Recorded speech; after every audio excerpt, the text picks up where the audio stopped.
so hardcore in den Fingern. Wir wollen einmal mehr Geschichte schreiben für das 53. ADAC RAVENOL 24-Stunden-Rennen auf dem Nürburgring. Emily, ganz wenige Minuten noch, dann fahren die ganzen Jungs und auch einige Mädels raus auf die Strecke und dann geht es in die erste Qualifying-Session. Ja, hier in der grünen Hölle. Wir sind froh, dass es wieder losgeht. Es ist so schön. Der erste Tag jetzt, wir starten mit dem Q1. Es sind super viele Fahrzeuge gelistet. Es kann nur wild und schön werden bei diesem tollen Wetter, Jan, oder? Auf jeden Fall. Wir beide sind gestern schon mal so ein bisschen unterwegs gewesen, haben uns die Campingplätze und alles angeguckt. Deswegen weiß ich auch, oder wir beide wissen ganz genau, die Stimmung ist tipptopp. Ich meine, schaut euch das Wetter an, schaut euch diese Atmosphäre hier an. Das geht nicht besser. Es geht nicht besser. So, und du hast es gerade angesprochen, wir gehen gleich rein in die Quali-Session. Und ich glaube, ein wichtiger Aspekt, den wir da gleich noch mit im Auge behalten müssen, ist unter anderem, dass die Liste mit den Top-Qualifying-Kandidaten noch gar nicht richtig gefüllt ist. Da sind noch 5 Plätze insgesamt frei, Emily.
Das heißt, die Generalprobe vor dem großen Rennen. Zweimal 4-Stunden-Rennen auf dem Programm. You get one more chance to test the car on this track. Und jetzt wird es ernst und ich hoffe, alle lassen mal so ein bisschen zumindest die Hosen runter.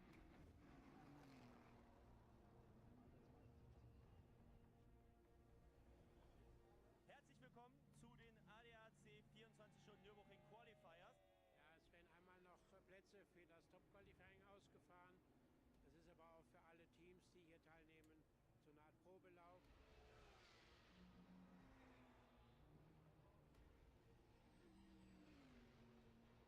Kevin Hestre, ja, zum ersten Mal diese Saison dabei. Mit ihm im Team auf der Pole Position Patrick Pilet.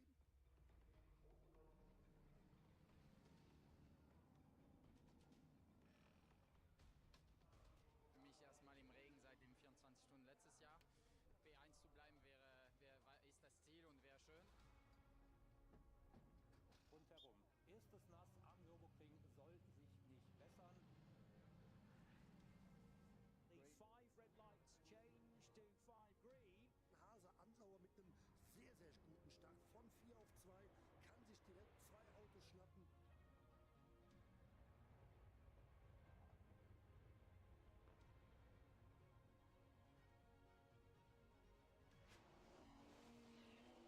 Und da geht Menzel mal schön quer durch die Wiese.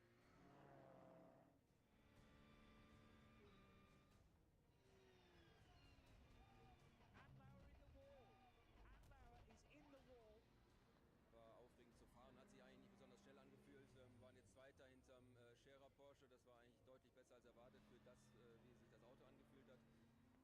Man kann nirgends mehr Vollgas fahren auf den Geraden, also weit davon entfernt. I think this was the most extreme experience I have ever had here at the Nordschleife. My heartbeat has never been so fast, driving so slow.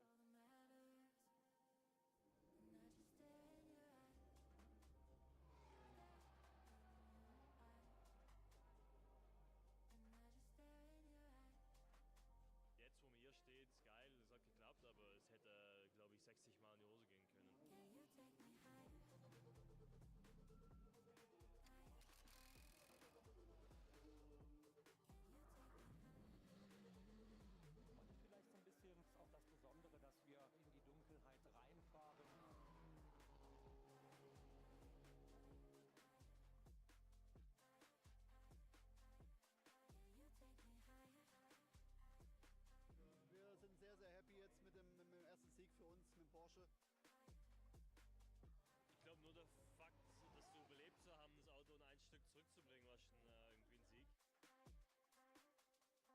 is Nürburgring. I mean, that's why we love this track.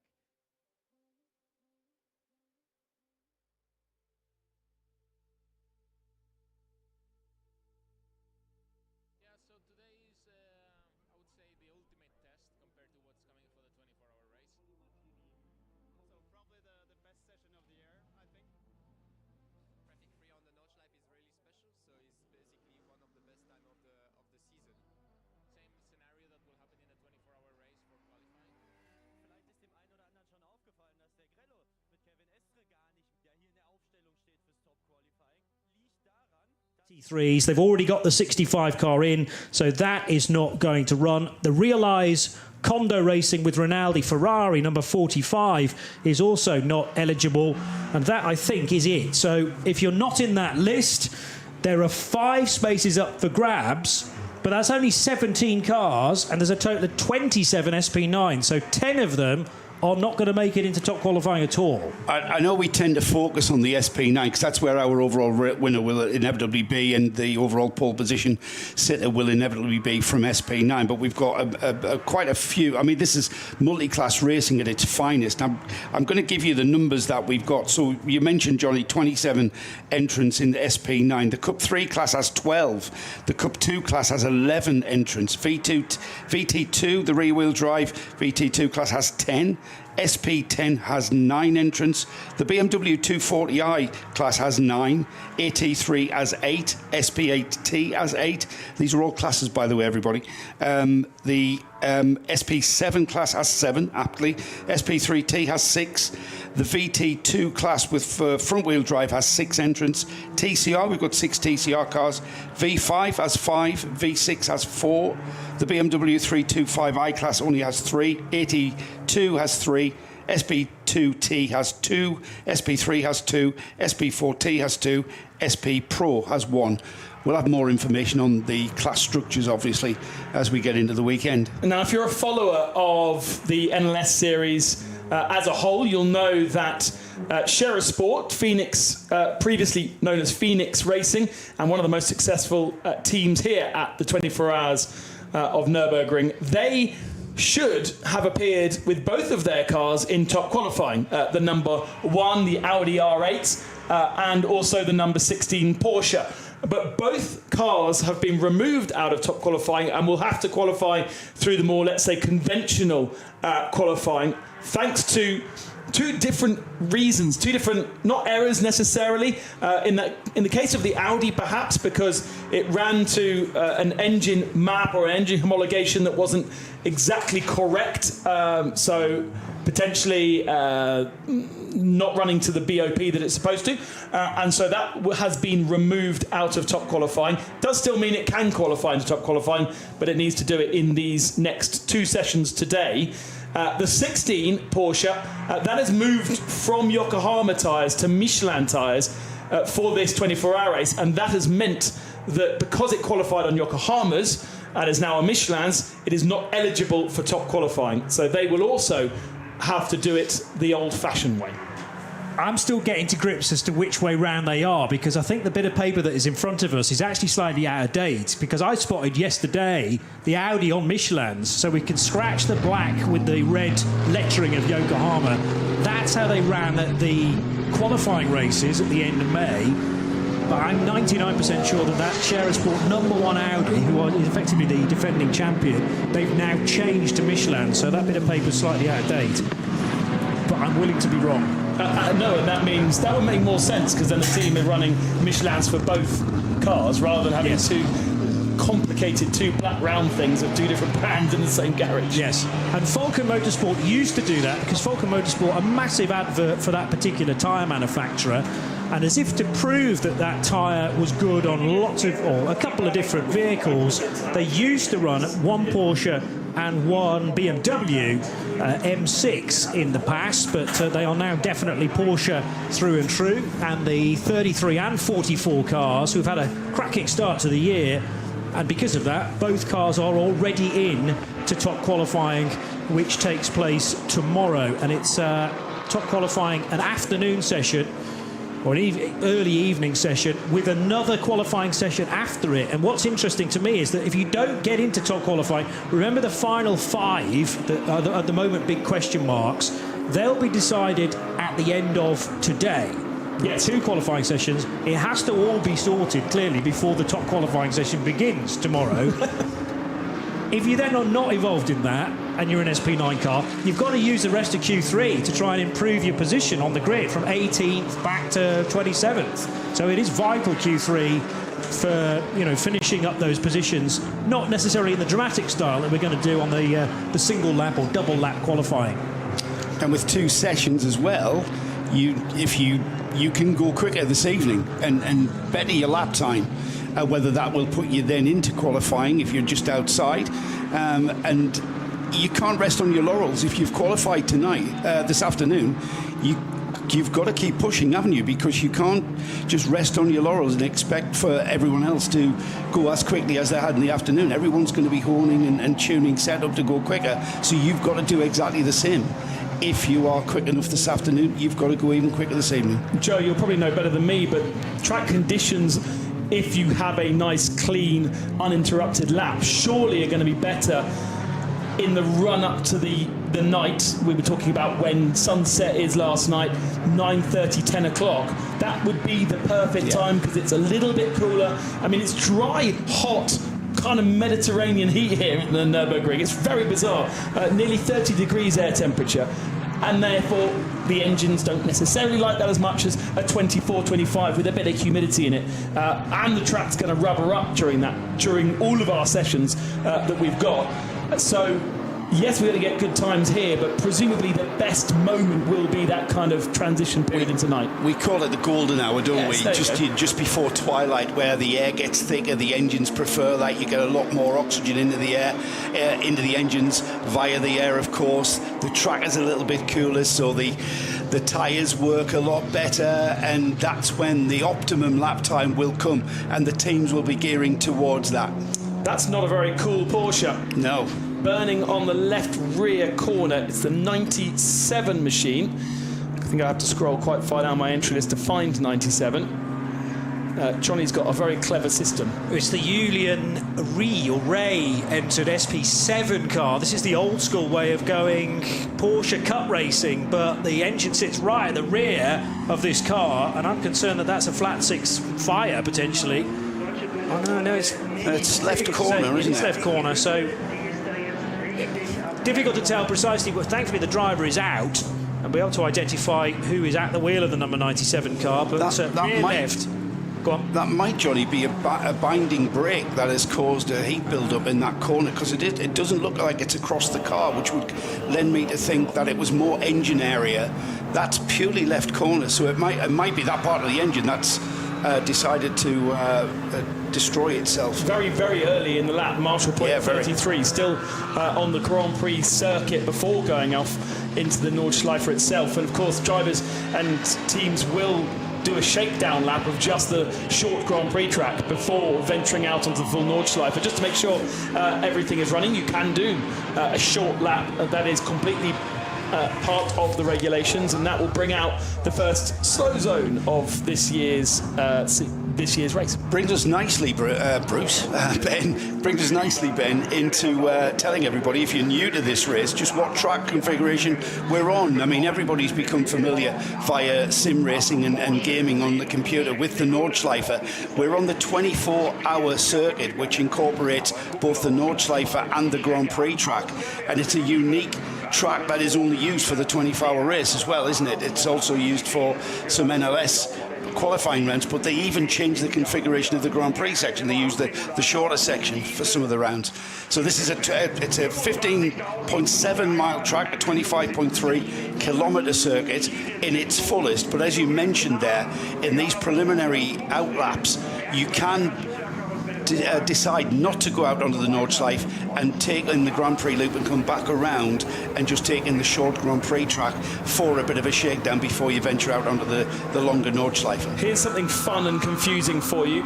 At the moment, we have in third fastest time, we've got it 4 times through. We've got Nico Bastien in the Pro Sport 37 Aston Martin Vantage. at the head of the times, it also says Bastien. But the entry list has got Bastien Bous's name round the wrong way. And so he is being known this weekend as Bous Bastien. Seems so. And is on the entry list. So we've got Bastien in first and Bastien in third. But they aren't brothers. And they aren't related, and in fact that's not the right way round to even have his name. They don't even share a surname, in actual fact. Yes. But the timing screen would tell you otherwise. So Julien Ria, who shares with Valentin Lachenmeyer, Mark Trompeter and Ralph Charles. Julien out of that number 97 car, and thankfully it looks like the fire is now out on the rear left corner. The 53rd edition of the ADAC RAVENOL 24 hours of the Nürburgring for 2025. Ben Constanduras, Joe Bradley and me, Johnny Palmer, from our commentary box situated right the other side of the pit lane here at this fabulous venue, so overlooking parts of the Grand Prix track. And we're bringing to you live the first qualifying session of the week. This is qualifying 1, which will last for 2 hours. And the first 20 minutes, you're not allowed to take your already pre-qualified SP9 car into this session. 12 cars already with that crucial ticket for tomorrow's session. Top qualifying, which begins at 20 past 1 in the afternoon. And then when we get to 20 past the hour of 1 o'clock, within this qualifying session, we'll get a burst, I assume, from the pit lane of those extra 12 cars. This is the first of 3 qualifying sessions across the next 2 days. There will be a warm-up session on Saturday morning / early afternoon, and then the race itself begins at 4 o'clock on Saturday. 140 entrants to the Nürburgring 24 hours for this year. That is larger than we have had since COVID, and the last entry larger than that was in 2019. It's slightly skewed because actually the entry list into the SP9 class, the main GT3 class, quite a bit smaller than what we saw in 2022, for instance, or 21, but bigger than last year. Last year was 25 cars, this year 27 cars. Do not forget that that also includes the 12 IGTC. This is a round of the SRO Intercontinental GT Championship, which will have its 3rd round next weekend at the Spa 24 hours. It also participates at the Bathurst 12 hours.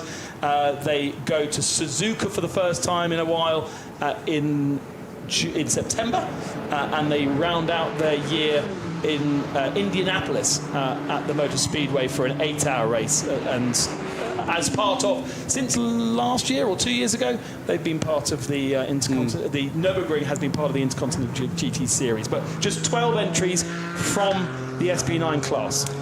I really don't grasp this. Well, I'm going to use the term understand, actually. Why the qualifiers are not allowed out for the first 20 minutes. I mean, is it to give the others a chance to catch up? Because 20 minutes around here is nothing. It's like, it's 75 in total across the 3 different... I'm talking about the SP9 qualifiers and those 12 cars that are sat in the pit lane waiting to get out and participate. And I'm not sure whether there's any gain or loss from not getting out there for the first 20 minutes. I mean, it's not like 20 minutes around here is not like a conventional track. We have to recalibrate our minds. Even we have to recalibrate our minds from an 8-mile, a 3, almost 4-minute lap at Le Mans. Here at the Nürburgring, forget that conventional sort of thinking about let's go out and do a couple of laps, because that takes ages. And 20 minutes, arguably, how many laps can you get in 20 minutes? 3, 4, fast, 3 laps past the pits. You're not going to do that for the first time. You're going to come around the Grand Prix track, check it out, and I'm not really sure why we do that or why the organisers do that. I'm sure they've got a rationale, but it's way over Bradley's little head. I wonder whether it's less to compromise the cars that are already in, and it's actually to benefit those that haven't made it yet, and there are fewer GT3 cars on the racetrack interfering with matters, because you've taken, of the 27 that are eligible for spots, 12 are not out there, so that's about 45% of the SP9 entry, so just about half of them that aren't circulating and therefore getting in your way of potential testing. That's the point of the later session today, qualifying 2. The first 15 minutes of that, from 8 o'clock p.m. till 8:15, is exclusively SP9 and SP Pro cars that haven't already got in. So you're going to be What's that going to be? 15 cars? Yeah, 15 cars, effectively, with the Nordschleife to themselves before everybody else joins in. This was a 97 car then that got down to the Goodyear Kehre at the bottom of the hill, the famous hairpin bend on the Grand Prix track. Then Julian Rea giving the right foot to heading towards the Michael Schumacher S, but already I think maybe struggling.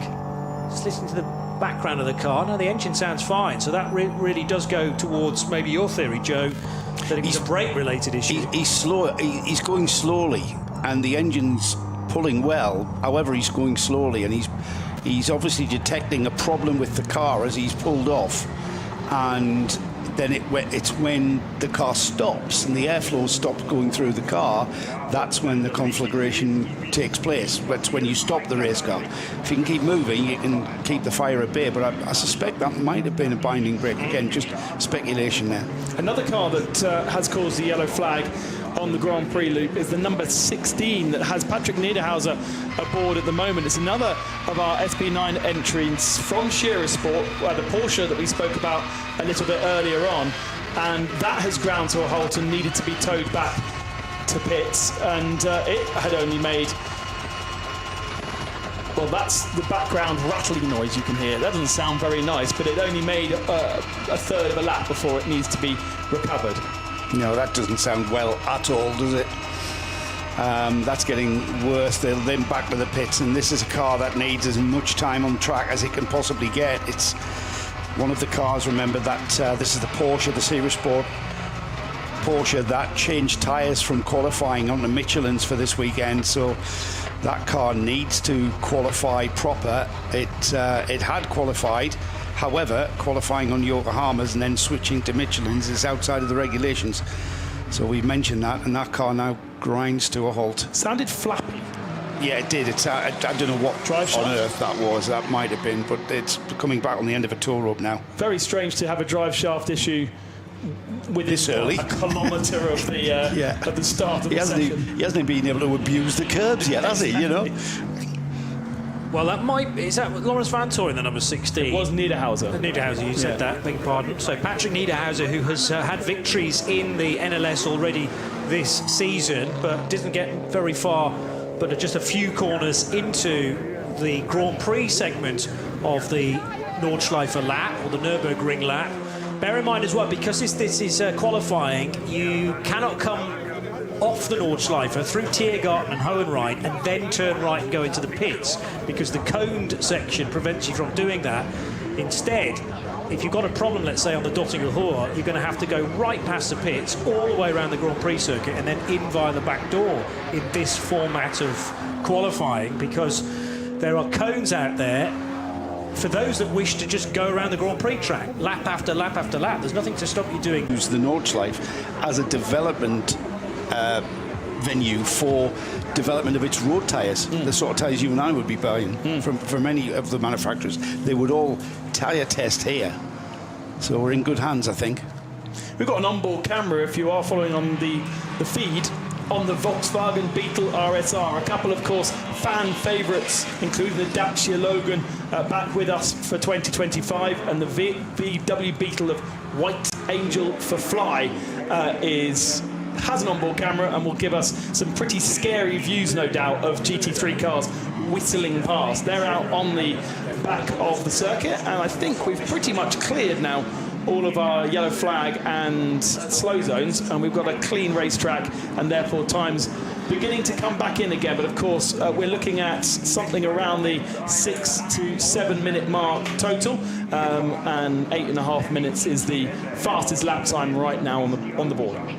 And remember that we're using the circuit that is exclusively reserved for the 24-hour race and the qualifying races. This is not the NLS circuit, and the differences are, for an NLS meeting, we use all of the Mercedes Arena, which this weekend is actually used as the support paddock, so not accessible through what is normally the first 3-4 corners. Instead, it's the Yokohama S, which is that tricky opening to the lap, the sharp right, sharp left chicane, and then instead of using the Goodyear Spanger, which is a fabulous word, I find, but that is the cut-through route that is used in MLS and, let's say, the Truck Grand Prix as well, when the trucks descend here to the Nürburgring in big fashion. Instead, you bypass the hairpin cut-through, go all the way down to the bottom of the hill, the Goodyear, Cara, the hairpin, and then back up using the Michael Schumacher S, feeding back into where the cut-through feeds back in, rather. We're on the more traditional Grand Prix circuit, and that extends yet further the full track that is in use. 929, the Porsche driven by Michele Di Martino, is one of many Cup 2 Porsche 911 GT3 Cup cars, and this is the K. Kramer Racing UG example. 48 in a similar livery, actually, because that crew that have had so much success in the Cup 2 division move up into the SP9s for 2025, and could be a bit of a dark horse in the SP9 category. Don't think they're one of the qualifiers yet. No, car 48. Oh no, it is. Car 48 is already in. And finally, then, we're seeing this phase of the session, Ben, when those 12 cars that are already in with their tickets can join qualifying 1. Yeah, because we are already over 20 minutes into the session, so they're allowed to come in and begin their session. So in which case, how many cars have we not seen yet out? We've got 127 on our timing screens. That leaves us with 13 that have not yet come out onto the circuit. There may well be some SP9s, but looking at the timing screen now, 2, 4, 6, 8, 10, 11 SP9s that were prevented from doing those first 20 minutes now out onto circuit. So there's still a few cars missing to complete our 140. Just want to clarify the 2 Shearer cars. I got that bit wrong. It was the Shearer Porsche that we've just seen being towed back. That was the car that was thrown out of its top quality spot because the recorded engine parameters did not match the reference data of the organisers, so it was outside of that. It's the Shearer Sport Audi. That's the car that's changed from Yokohama's to Michelin for this one, and that's why it's going to have to pre-qualify again. So the number 1, the Audi, that's the one now on Michelin's, not Yokohama's. The Shearer Porsche, the number 16, that's the car. Hopefully can get that car fixed. Whatever it was didn't sound very nice, but hopefully that's the car that will be able to try and pre-qualify again after having that engine. The engine parameters just didn't match. Basically, they downloaded the data and they were outside of where they needed to be. And Peter Mackay, who'll be heard a little later on our broadcast, has been interrogating a lot of sector times from the Nürburgring qualifier races, and I think he said to me that the 16 was a standout down the Dottinger Hohe particularly. All the Porsches have looked incredibly strong so far this year, so Porsche generally good across the board, but the 16 was a standout and maybe gave itself away in terms of these parameters. Further investigation from the officials suggested it was running outside of the technical regulations. We can't have that. So it, again, has a chance of taking just those 5 places that are still available. But bear in mind, there are 15 cars trying to get them.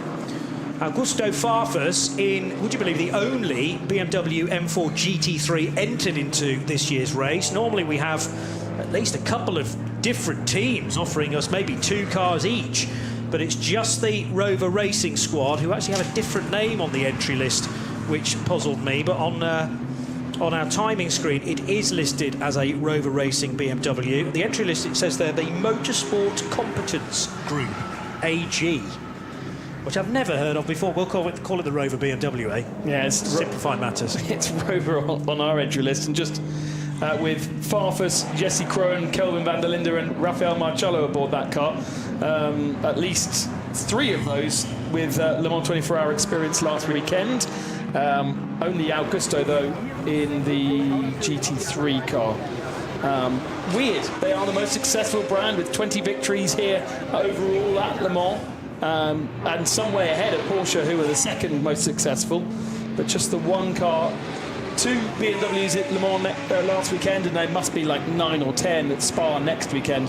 But I don't think that's necessarily the excuse, because we would usually see the DTM cars here, and they are not. Bastien has only done one flying lap. He's still out there. He's out on the Nordschleife at the moment, and he has put in an 8 minute 19. You're not going to call he's done 2. Are you? Yeah, because that's his name, isn't it? No, it's not. That's the thing. That's what we're saying. It's the wrong way round. Oh, it's Bastien Bus. His first name is Bastien. His surname B-U-U-S, Bastien Bus. He does quite a bit in Mobil 1 Supercar. Right, Bastien Bus. Yeah, and you told me that last night as well. Did I? Yeah. There was a couple of beers in fairness. Well, I've got all this information in front of me. I'm just reading off the screen. Yeah, so Bus Bastien. Shall I come in again? Bastien Bus is quickest with an 8 minute 19, considerably quicker. He's only done 2 fast laps. His last one was 8 minutes 35. So his first fast lap was an 8:19. So where he picked that up from, it was obviously a very clear track, and he was able to get through the 25 kilometres unaided, or unimpeded, I should say. So that's the target time at the moment, 8 minutes 19, to be the top of the screens for Bastien Bus. Yeah. Yes, we got there. And now it's all changed, Joe, because Chris Haas has just gone across the line. I expect it to. In the #1 Share Sport PHX Audi. So this car is a non-qualifier as well to date. And I was just going through how many of those cars in the top 7 or 8 do not have that letter Q next to their name, or the top Q, and it is lots of them, because of course the qualified cars haven't really had a chance to put in a quick lap just yet. But that Audi now on the Michelin tyres that Chris Haas shares with Luca Ludwig and Marcus Winkelhock goes fastest, 8:14.1, which is 5 seconds faster than Bastien Bus's effort. You've got a car that looks like it's stopped out on track. It's the number 827. Yeah, Lincoln Co. Hong Kong entered Lincoln Co., which is a TCR car, but not confusingly entered into TCR. It's in the AT3 category, Fancy by Teamwork Motorsport, and they are down at Marshall Point 100, 101. So that is the Metzgerfeld area. The Metzgerfeld is the 2 left-handers that follow shortly after Adenauer Forst. It's a bit more open there. You plunge down into the foxhole, trees left and right and above, actually. Horrendous in the wet that Joe ensures me we're not going to have this weekend. And then all of a sudden you reach a clearing, Adenauer Forst, where the track goes left and right. There's a little bit of runoff. And Metzgerfeld is the very rewarding fast couple of left-handers immediately after that. And Zhang Qiang is the driver aboard that car. 2 Chinese drivers and a Hong Kong driver. No Works Lincoln Co. drivers. It's not part of or linked to the Lincoln Co. Works TCR team. In fact, they're racing this weekend in Monza, so that would be a bit awkward if they had one of their drivers in this race. A bit too far away to do double bubble, I think. But great to have that brand with us, even if it's not in the TCR category itself. TCR does have its own category and has 6 entries this year, including 2 Works Hyundais, Mark Basheng aboard that car, and of course Robert Wiggins is in the second of the Hyundai motorsport cars in the 831. Watch out for that. He shares that car with the American regulars, Mason Filippi, Michael Lewis and Bryson Morris. Audi, Cupra, Volkswagen all represented in the legit TCR category of 6. So Chris Haas, as soon as he'd done that time, the 8:14, he's now done a full lap of the Grand Prix track and then pitted.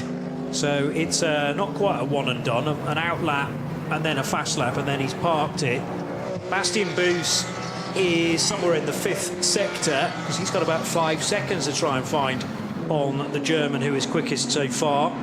Then Augusto Farfus, the 98 crew on the whole are incredibly busy in the Rover Racing BMW, because 3 of those 4 drivers are down to do all 3 24-hour races. So Farfus, Marciello, Kelvin van der Linde, in a list of, I and a few colleagues have reached 7, although Ben's seen written somewhere that there are 8 drivers. I'm now trying to work out precisely who that 8th driver might be, but 7 at the latest count that will have done Le Mans 24 hours last weekend, here in the Nürburgring, and then the Spa 24 next weekend.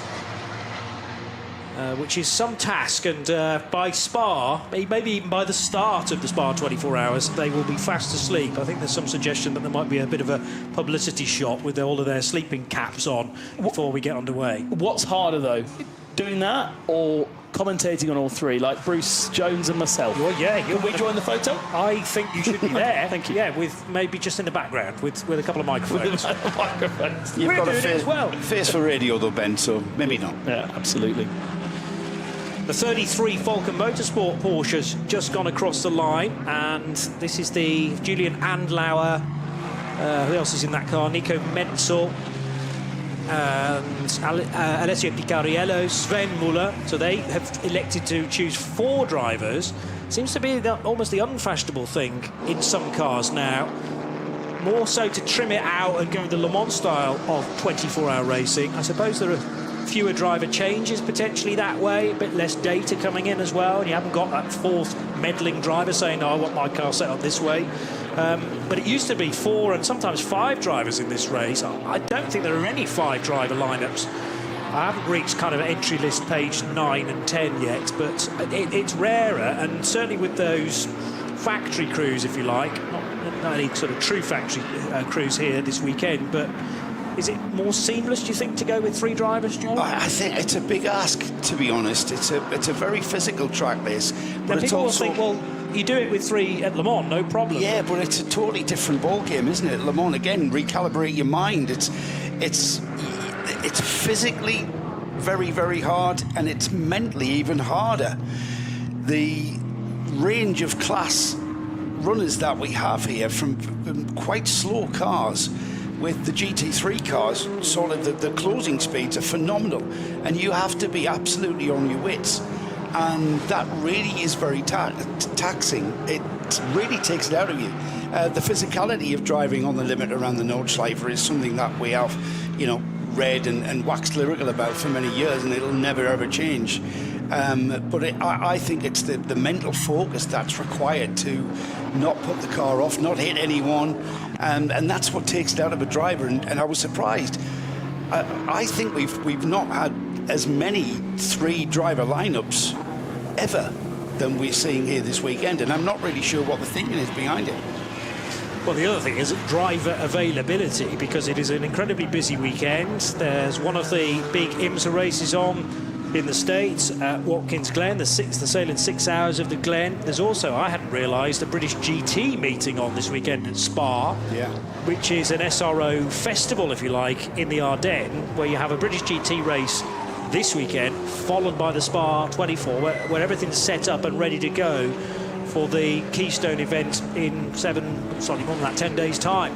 A car stopped at what looks like Brunchen is the 396 Porsche, and there was an incredibly close moment there where a Porsche of a higher category came buzzing around Brunchen, the right-hander. There's a lot of runoff there, but the car, the V6 car that has stopped for Adrenaline Motorsport Team Manhattan wheels, is in such a vulnerable position, Joe. He stopped on the line out of Brunchen, using the exit curve out of Brunchen. You're coming back onto the track right where that Cayman is, and this is exactly what I mean about how mentally taxing this race is, because when we get into the race, we've got recovery vehicles. Add in the dark, we're not going to see the wet this year, but add in the darkness, you've got recovery vehicles, flatbed recovery trucks that you have, you're coming through the slow zones, into the slow zone, over the brow of the hill. There is a car that stopped.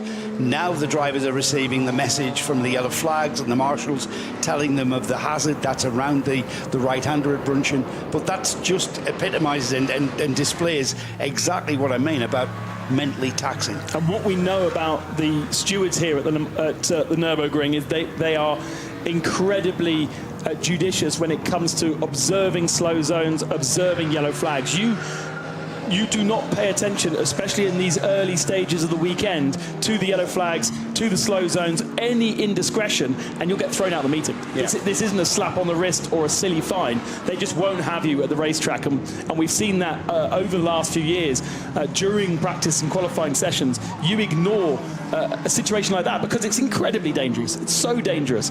And that Porsche, obviously the first one that came onto the scene, wouldn't have been warned by yellow flags because it would have taken time to get the flags out. But it's good to see that then everybody else, it's not a slow zone, by the way. It is just yellow flags for the moment, and now there is a slow zone there. There's a slow zone there now, Ben. I would like to think the driver was unable to get the car off track the way that he's positioned that car.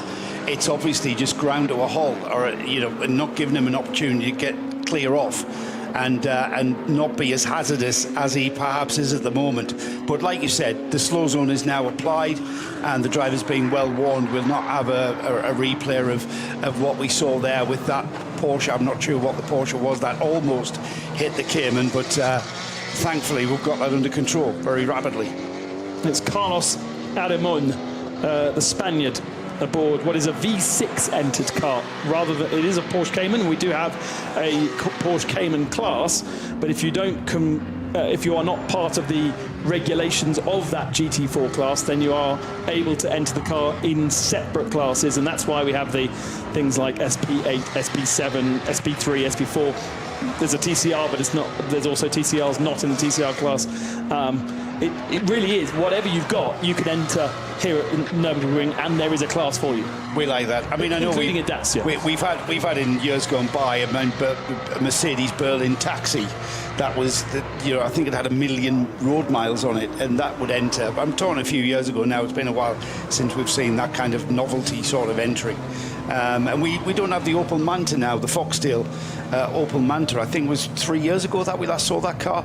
I think it's actually still here and it's running in the historics, but it's got moved over. Yeah, bring a 30-year-old Opel Manta here and we'll find a class that you can run in.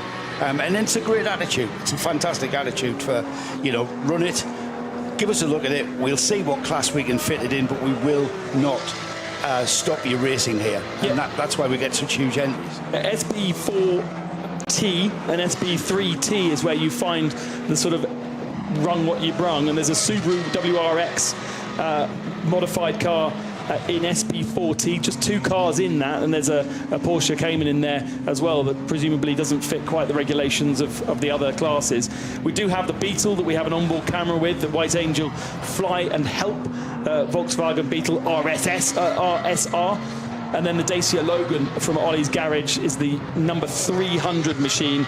There is a Mini Cooper JWC Pro, which we've seen out on circuit as well, to watch out for, is something a little bit different. Samantha Tan is aboard the Mini. The Mini, yeah. She's almost exclusively raced BMWs over the years. She was at Le Mans in the Road to Le Mans race last weekend. Oh, okay. Not quite sure how she did. I can check that in a moment. I think she was in a BMW there as well. I'm actually now buried beneath a revised entry list, which I'm trying now to update all my figures with. Because, have you heard of Patrick Pilet? Oh, yeah. He wasn't initially on any entry list that I could find, but he's now going to attempt to race 2 cars. So, we were talking about where's the killer driver lineup up and down our pit walk, Joe Bradley, yesterday. Well, can we insert Patrick Pilet into the 911 Grello Porsche, which already had 3 drivers, Kevin Estre, Ayanchin Guvin and Thomas Preining, and Patrick Pilet's going to race that. That's just putting icing on an already very rich cake, isn't it? Just. And then also, the number 16 Scherer Sport Porsche is going to have Patrick Niederhauser, Lawrence Vantor, Ricardo Feller, and Patrick Pilet in that as well. Wow. Yeah, so thanks to Davey Avema of Sportscar 365 for kind of giving me the nuts and bolts of these changes. The other interesting one is that there's a Pro-Am Audi, the black Jutta racing car, which initially had Frank Stippler's name next to it on the entry list. You can delete Frank Stippler. He's going to be concentrating instead on the Ford Mustang from HRT Hout Racing Team. But they've replaced Frank Stippler with Pierre Caffer, so that's fine. It'll go just as quickly as it did in the hands of his fellow German. But that, remember, is a Pro-Am car. And then we were reading earlier on today that Timo Glock, after a recent operation, is not going to be able to compete this weekend. So Mike David Ortman replacing him. And let me just remind myself of which car that is. It's the 59 Door Motorsport McLaren Artura. There are probably other changes. But as I say, this entry list, I think, has only just been released on the ADAC website within the last hour or so, and wasn't quite put into my hands in time for us to be live for qualifying 1. So Pilet's another one that potentially is doing all 3. Okay. Yes. Certainly did last weekend, this weekend, and I don't have 76 SRO 24-hour cars in my brain, but I would be surprised if he's not doing Spa next weekend. Agreed. I will check that, because I've got a list of them which I can do a quick word search for.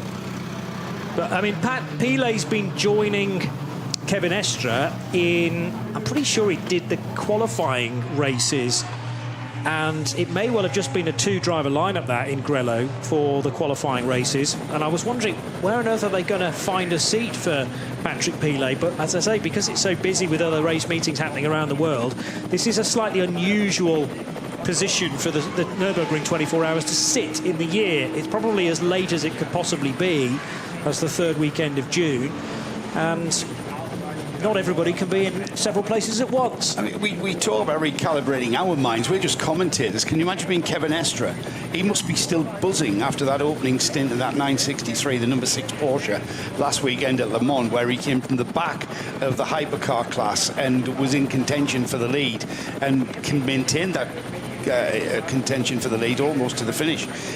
He must be buzzing after that. But again, recalibrate your mind, not just to the track, but to the car as well, because that car is completely different to a prototype hypercar.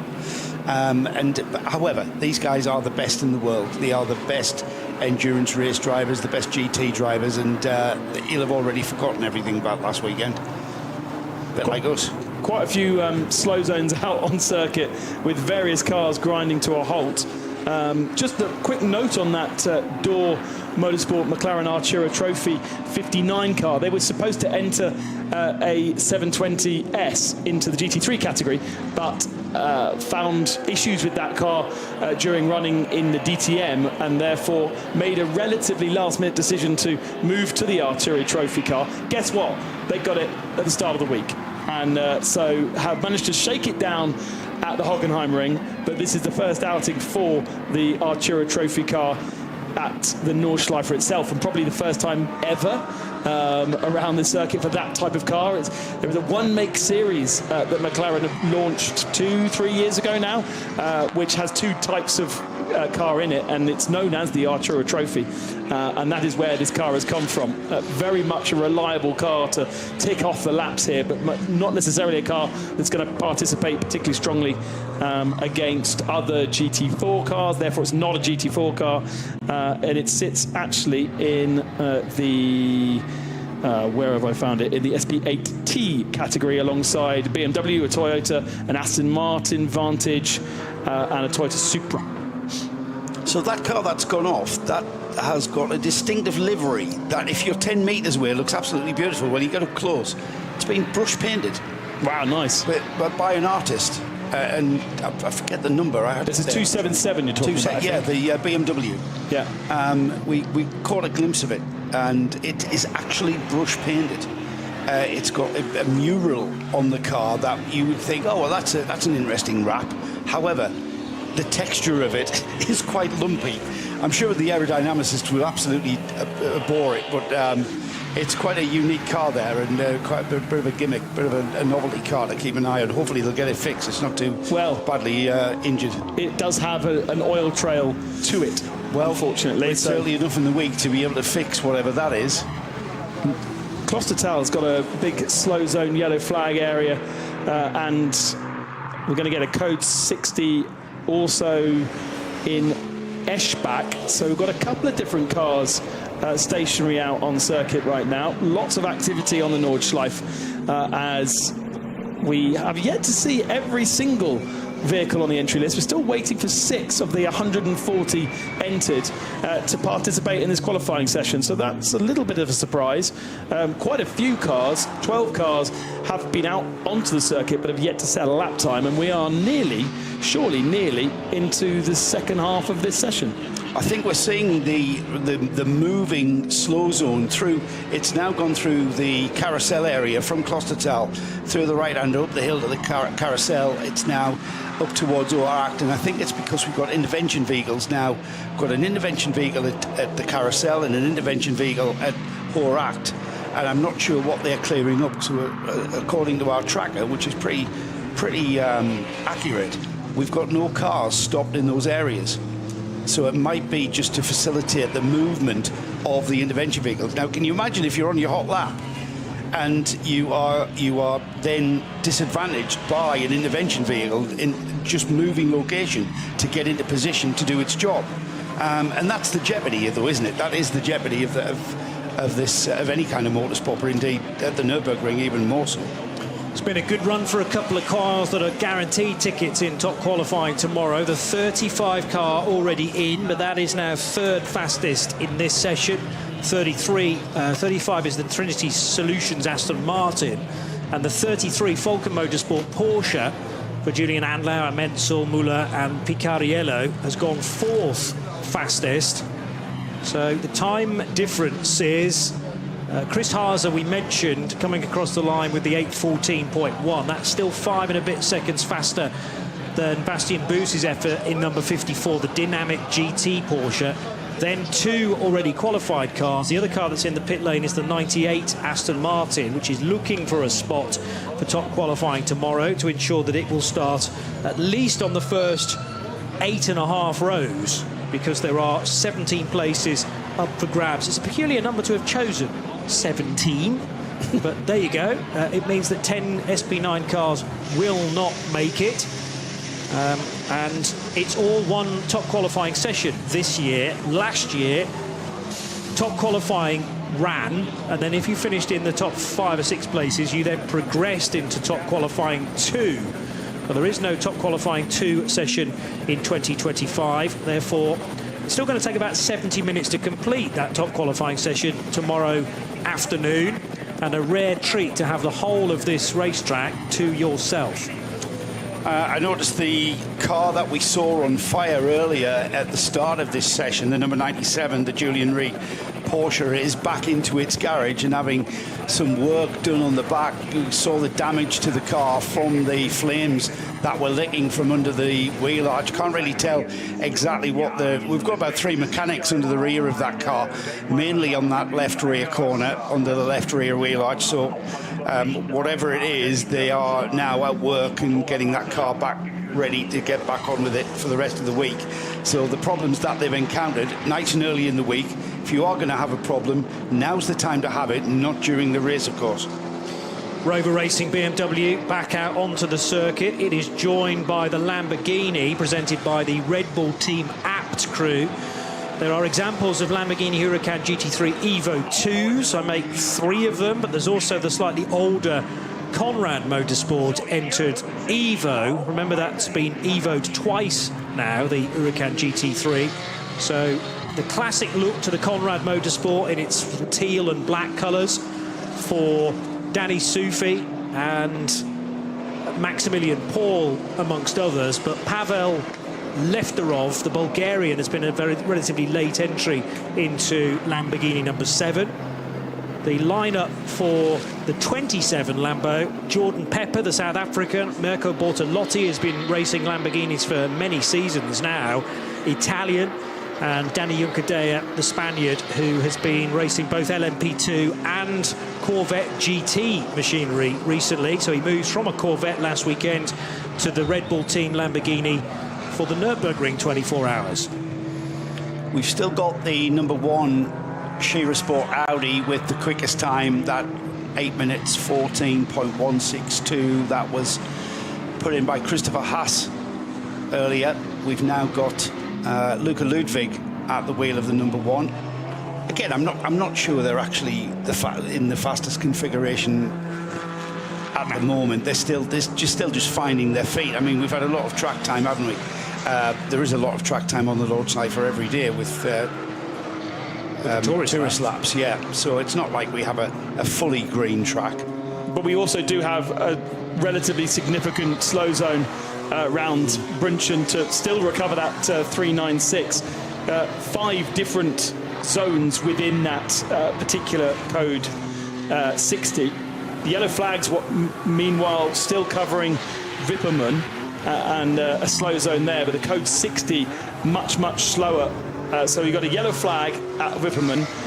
That's then into a slow zone, and within that slow zone is 5 code 60 zones. So the circuit itself definitely not available to be faster right now in that section, but we can still see plenty of green sectors outside of around the back of the track. Shall we take a moment to recognise the Dacia Logan, which is always a big fan favourite. Unfortunately, the hazard lights are flashing on the number 300 car. Whether they've been... because it's a hazard, Johnny? Well, some GT3 SP9 drivers would probably agree with you, Joe. That's exactly what I meant. Yeah, and it has unfortunately been caught up in the odd incident in recent years as well, not through any fault of its driver lineup, who are, well, in an early entry list at least. Oliver Creaser, who's at the wheel right now, Gregor Stark and Martin Kafka, who go down surely as three of the bravest drivers here this weekend to throw yourself out into a washing machine of SP9 cars and hope that you'll survive the distance. It's got Ben Constanduras written all over that car, hasn't it? You know, with Ben's C1 experience. It's got Joe Bradley written all over it as well, because I'm fit enough to actually drive that thing. Not necessarily fit enough to drive a GT3, but yeah, I mean, you're constantly looking in your mirrors, aren't you? You're constantly offline as well, I think. The car at the moment just choosing to go around, staying on the Grand Prix stretcher. And continuing another lap. It looks like a bit of an installation lap, doesn't it, to just see if everything's tightened. And certainly not on the racing line at all, was it? No, and it's not using all of the road as well. So it's not pushing. I think we're just having a bit of an installation process on that car. Yeah, and as I said, we're now down to just 5 cars. In fact, that's their outlap. So it's taken them, what, 45 minutes to come out onto track. They are the latest car to be recognised on circuit. We're still missing 5 from our entry list. Right. I don't really understand how that's possible. You know, this is qualifying 1. This is the first session of the weekend. Why aren't you ready to go straight out into qualifying? Why do you wait 45 minutes? Without identifying them, the thing. No, thank you. They're not prepped. There's clearly not. You're either not prepped, or you are so prepared and you have so much knowledge of this place that you don't need to go out. Yeah. You just don't. And there is also the attrition factor. You mentioned earlier, Ben, how hot it's going to be this weekend.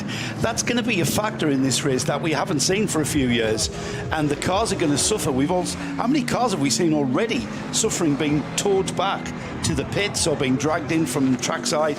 And maybe that's at the forefront of cars' minds, of teams' minds, of not putting excess mileage on the car and just keeping their powder dry for Saturday. That's when they're going to do the maximum amount of laps.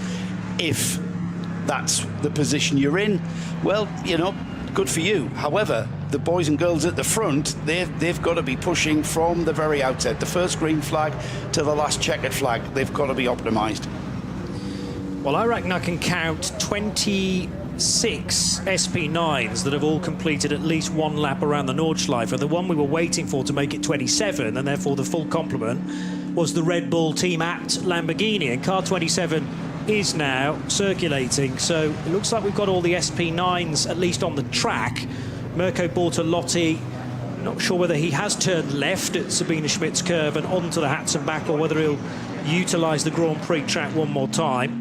But it should be that we have all 27 cars producing times very shortly. The livery for the Ralph Aron Mercedes from Get Speed, the Estonians at the wheel at the moment, is so spectacular. Joe, you and I were standing in pit lane yesterday, and actually the Get Speed garage door was down as we were having a quick chat, and then all of a sudden, as if they knew we were there, they predicted our presence. The door opened up to reveal just 2 resplendent Get Speed Mercedes, one in this kind of 2-tone purple colour and the other one in the classic Bilstein, but it's been renewed for 2025. I kind of felt overwhelmed, Johnny, because I'd been saying, oh, this has got to be Porsche's year, the speed that we've seen in the early NLS rounds. But then that garage opened and I thought, oh, can I change my mind? Can I have a Mercedes as my favourite? Because that purple livery on the Christodoulou car is just exquisite. They've got a purple trim to kind of signify the purple lap time that they hope the car's going to produce. Because on our timing screens, when they put in the fastest outright time, the time goes purple, and that's why they've got the same purple stripe down, a dark purple with a lighter purple, the same purple that we're going to see on our timing screens, is what I was told. We are clearing that incident, which really was just recovering the Cayman, we are now clearing that, so we are going to have a fully green circuit. Those SP9 cars in the early part of the lap may get to Brunchen and not be abated like we saw Ralph Aron be slowed up through the slow zone, and this therefore means on a full lap, even though he's got green sectors in many sections of the lap, he completes the lap over 9 minutes, and therefore it doesn't really challenge the top of the times. Ralph Aron, older brother of Paul Aron, who we know from F2 and Formula E, but they are both incredibly tall Estonians, and so GT racing definitely the way forward. Ralph racing over in Asia for the SRO GT World Challenge Asia Series as a Mercedes driver. We're getting to the top of the hour, almost an hour completed of this session, and I think it's around about that time that we have a look at the other classes that we're running. We've been understandably focused on the outright speed of the session, and that's an SP9 runner. The Shira Sport Audi still holds that accolade. The Pro-Am fastest car is the Christian Krognes Trinity Solutions car 35. That's leading the Pro-Am class. The SP9 Pro class has been led by the Falcon Motorsports car number 33. Cup 2, we see the 48 Losch Motorsport by Black Falcon car 948. The A2 class, Max Kreuzer Racing with the driver Fugel at the wheel of the 644. That's currently the fastest in that.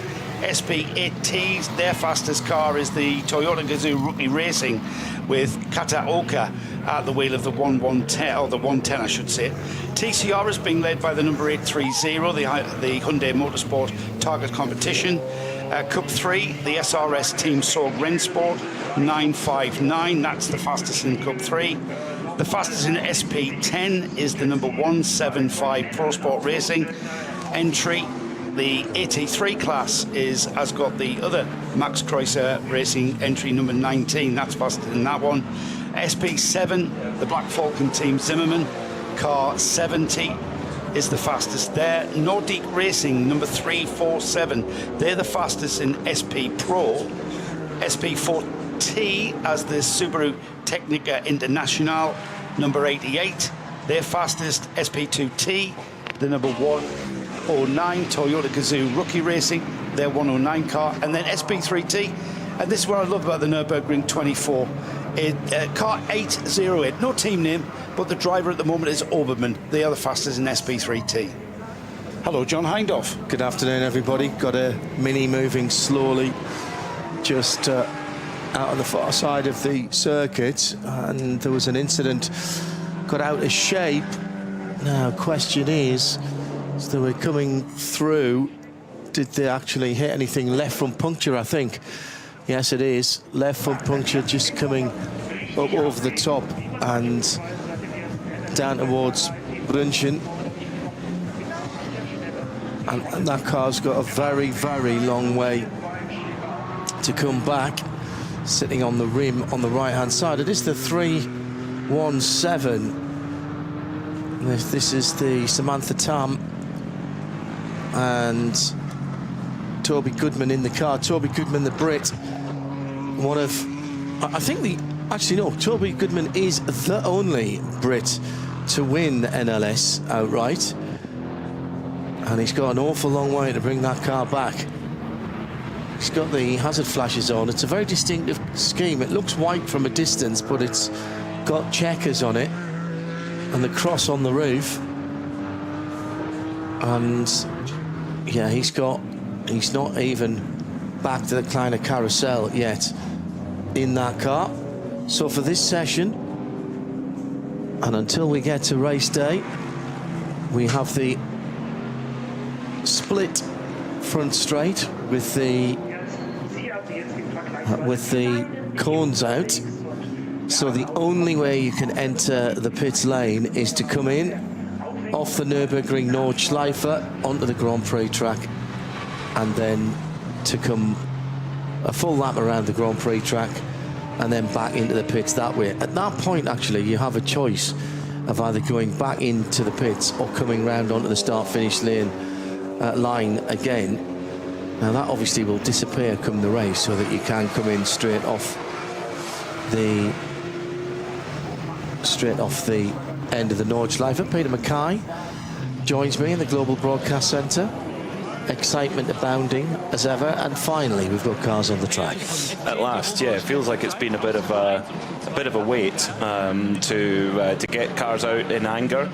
We've had some information, if you like, over the course of the year in terms of the performance in the Nürburgring Langstrecken Series races, but also in the two Nürburgring 24-hour qualifying races. The only caveat to that is the two qualifying races, we had one which was wet and one which was mostly dry, but with a bit of wet in there as well. The other thing is that a few of the key protagonists for this 2025 edition of the Nürburgring 24 Hours didn't go to the qualifying race. Yeah. Notably the 98 BMW, the Rover car, which is a car which is a complete mystery to what pace they have. Last year, they had their pace in practice and qualifying was okay. In top qualifying, they qualified on pole, but in general they were pretty quiet in practice, and then they came alive in the race. Read into that how you want.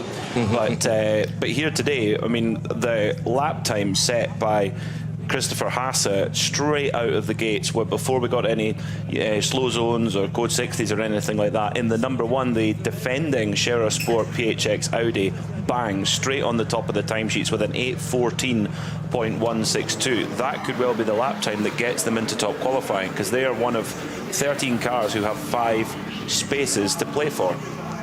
And that, I think that should be pretty good for getting them into top qualifying with that. And it's not a surprise to see the Audi have good pace. Looking across what we've seen so far, they have been strong. They just haven't quite had the results. But pace-wise, they're looking pretty good.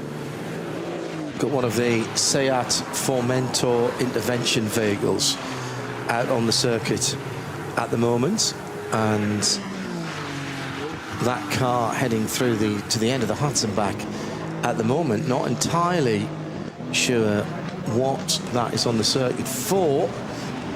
Fans of the Dacia Logan will be delighted to know that the Logan 2.0 is with us. Car was destroyed, of course, and the shell was a write-off. They decided to upgrade the whole package, and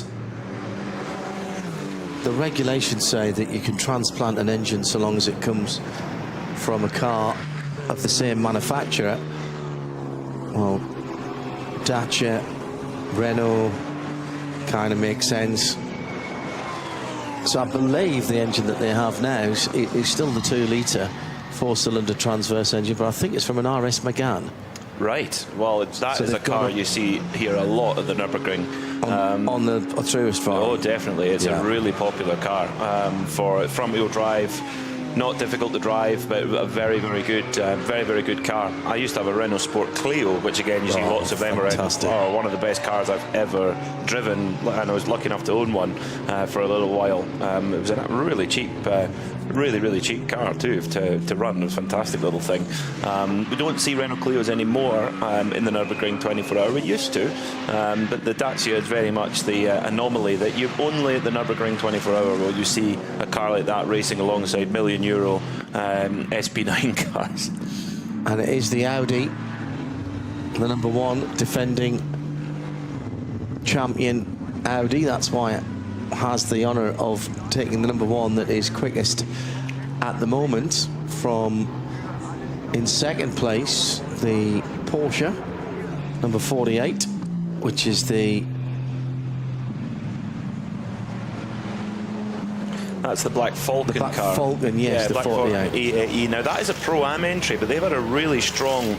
That's why actually. I paused just a little bit. Yeah, I thought, hang on. Wait a minute, that's a new number. Yes, it is. So that they've got a really good. Hang on a second, Peter. We've got one of the Audi R8 GT3 cars, SP9 cars on the Grand Prix circuit, and it's Christian Kron. No, it isn't. No, that's the that's the wrong one.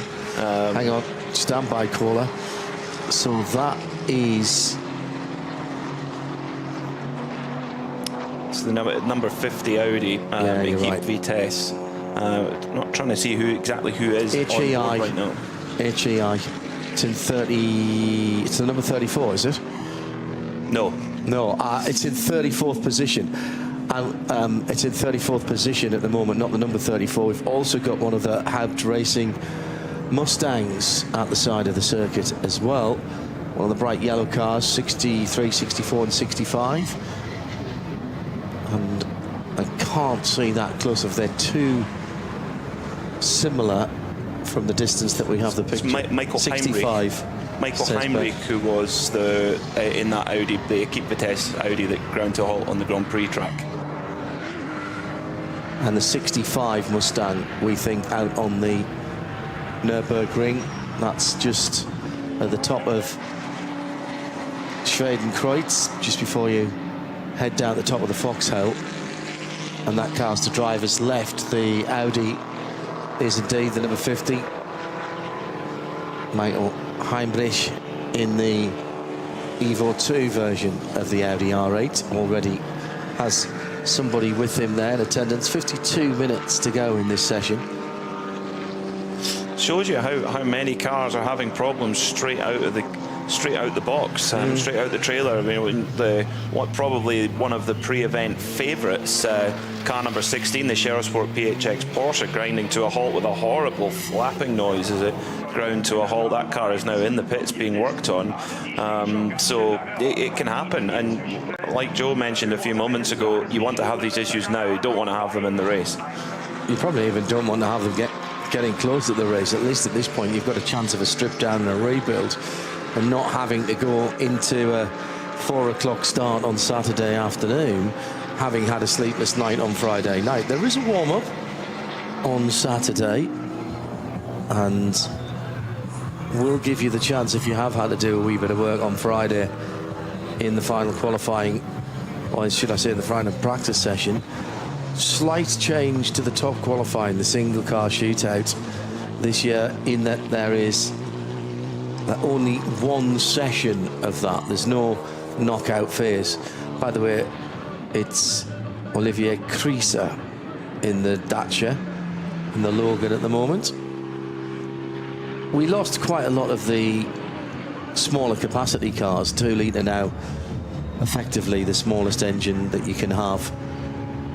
We used to have the sub 1 litre cars. We've got a few, and the one now I would note is, and I have to say they're my favourite, if I were to have a favourite, were the 2 little GR Yaris's. They're a 1.6 3-cylinder. They're cool little cars. They're turbocharged, of course. Yeah, so they're non-normally aspirated. Sorry, they are normally aspirated. So they get the multiplication factor for being force induction. But we used to have sub 1 litre cars, Daihatsu Charade and things like that.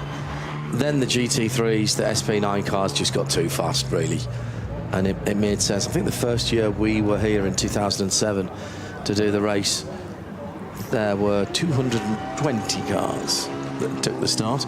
Now the limit by mandate is 170, I think, but we haven't had that for a wee while, although this year an excellent entry, and certainly starting to rebuild.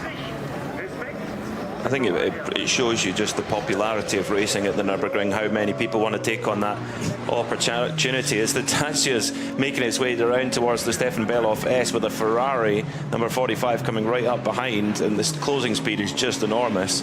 But the Dacia is so quiet, you can actually hear the crowd cheering it on as it makes its way around the lap.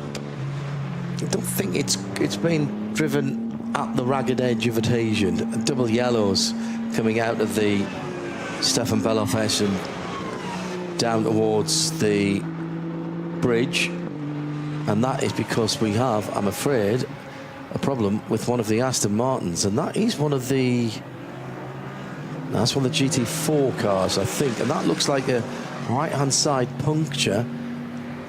It is the Dumari car, yeah, right rear puncture on that car. Goodyear tyres on this machine, and I'm wrong actually, that is a GT3 car.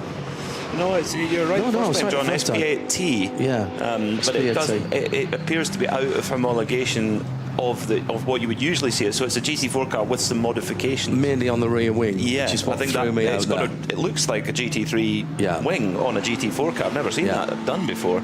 But Dumoulin are a family who take part here every year at the Nürburgring. And that is Maxime Dumoulin behind the wheel, sitting in 55th position at the moment, according to the Limit. Fourth in the class. That'll be a hard class to win. Always highly contested.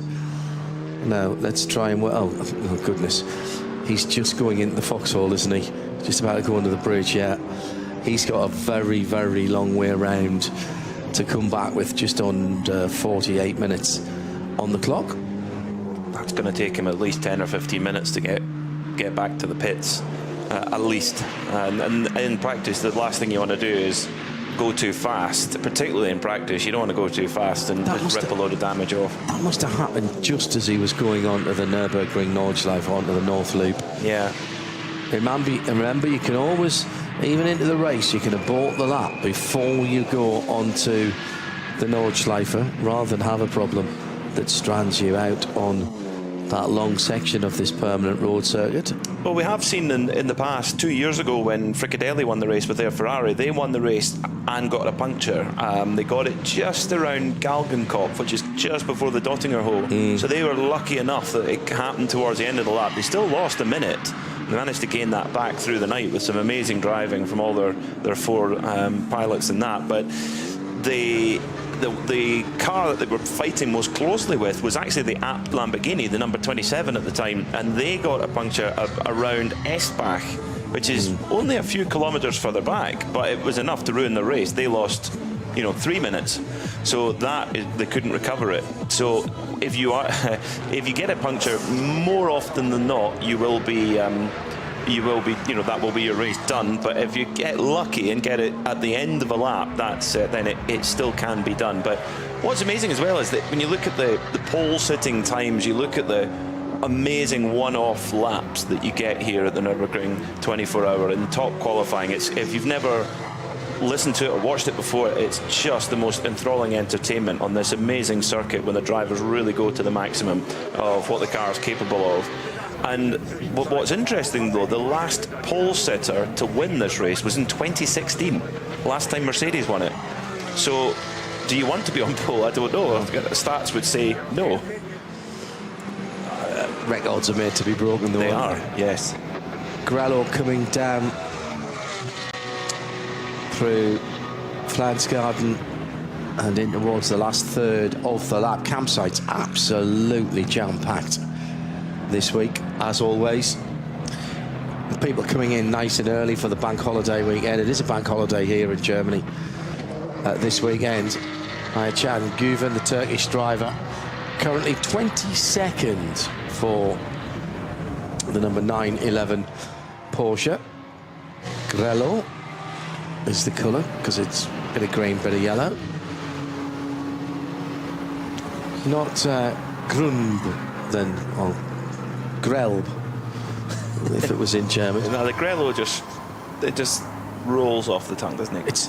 It has its own set of merchandise, the Grello car now, and has had for a wee while. Can Guven then on his way back towards us, sporting a bit of Red Bull livery on that car this year, through the Antonius Bucher curve, where you really don't turn the wheel, you just look through the corner, still on the throttle, all the way up the hill to about where the surface change is at the end of the barrier on the left-hand side. Then you use the uphill and a bit of braking to get yourself through the last chicane. And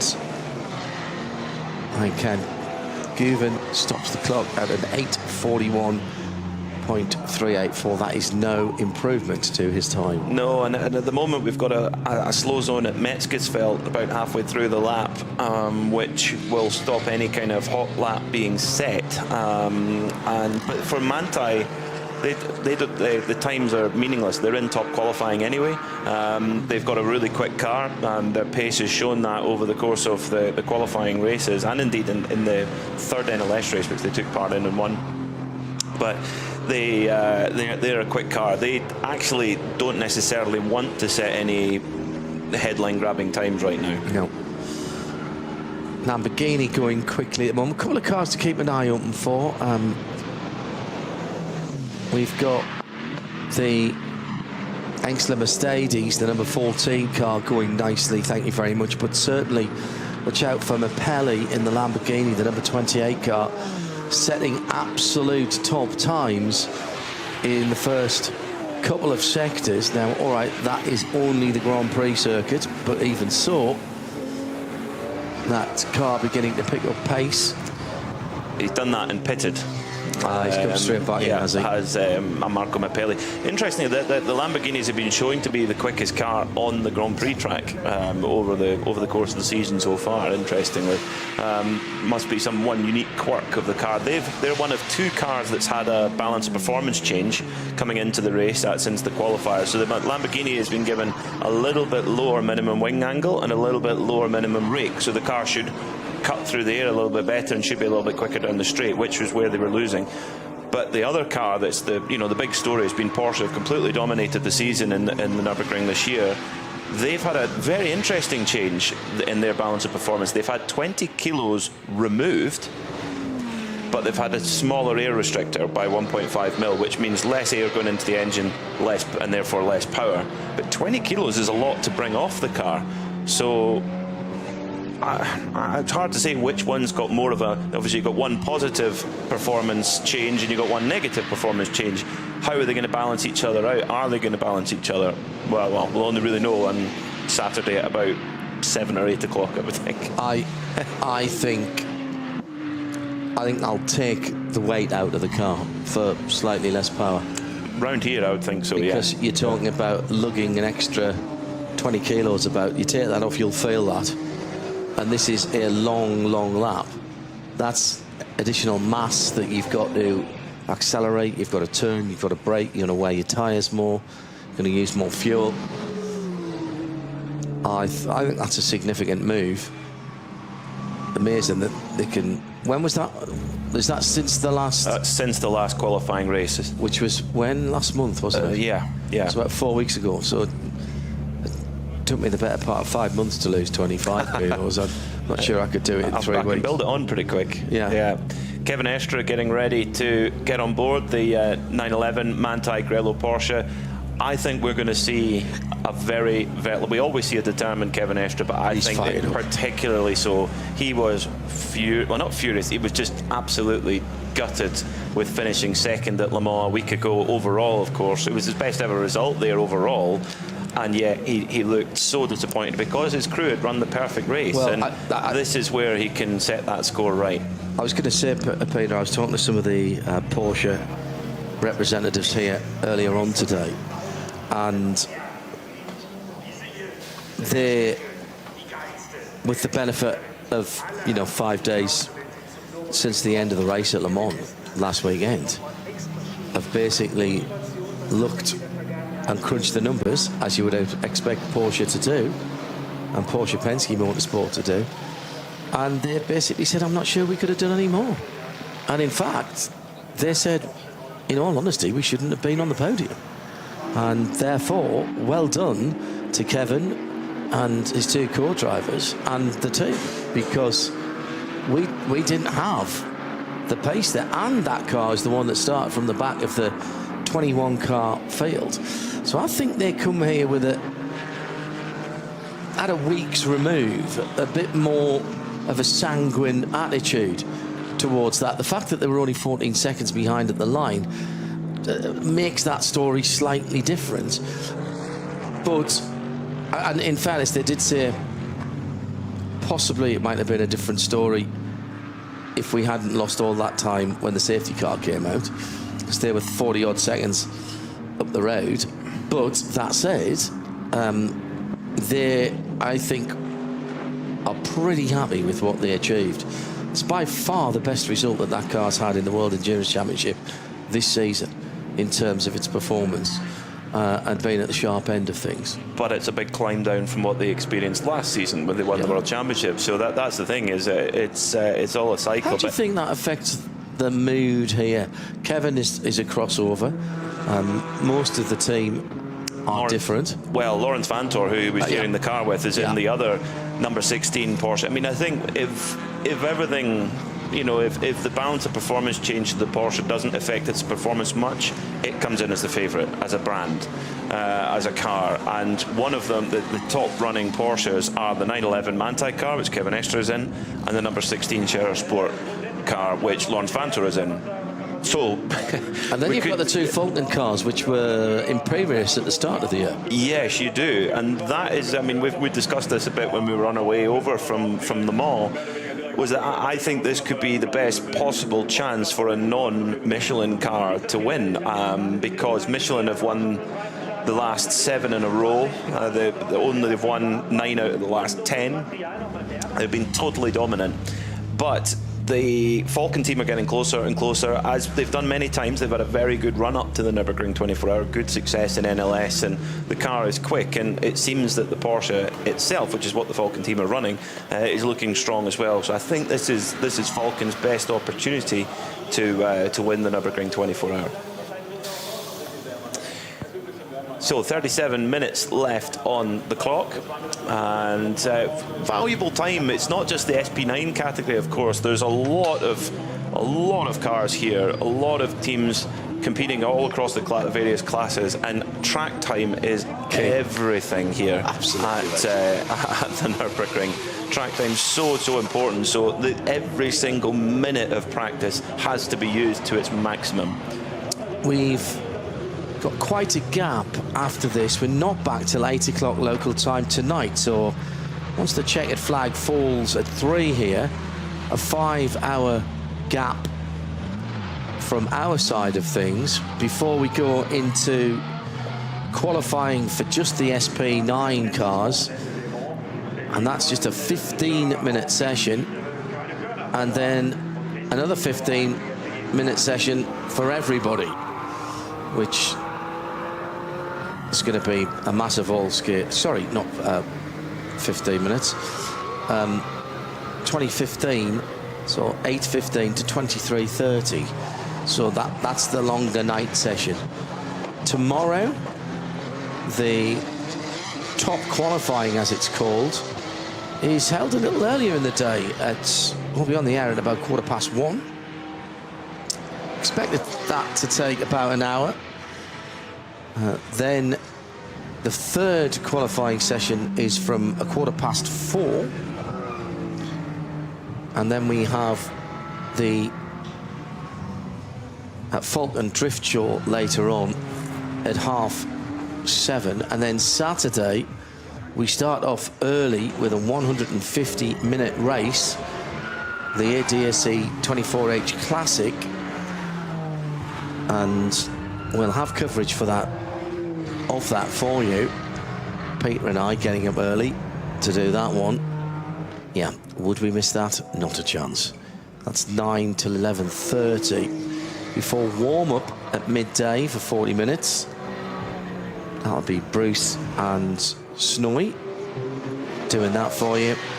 And then from 2:30, our coverage of the 2025 ADAC RAVENOL 24H of the Nürburgring, and that'll go on until the podium ceremonies on Sunday afternoon, probably somewhere around 4:30.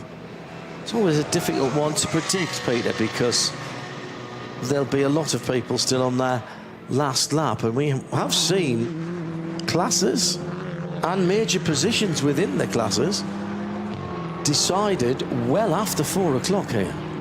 Yeah, it can be. It can be where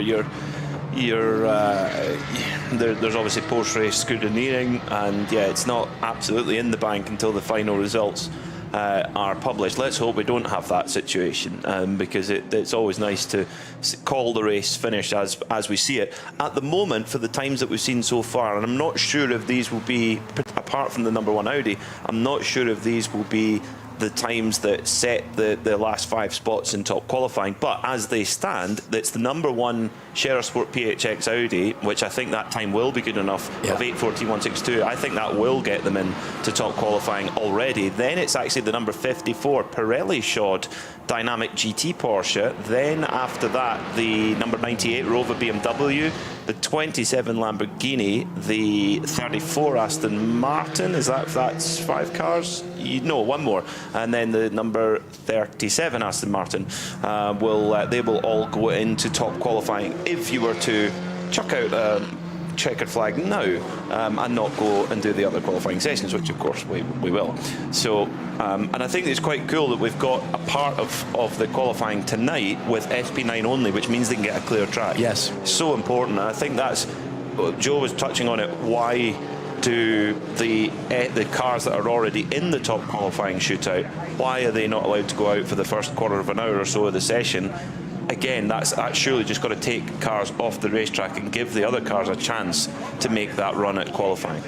Conrad's Lamborghini just having a wide moment heading in to what's often called YouTube corner at Brunchen, because there's so many people stand there during test days. Great place to go and watch, actually.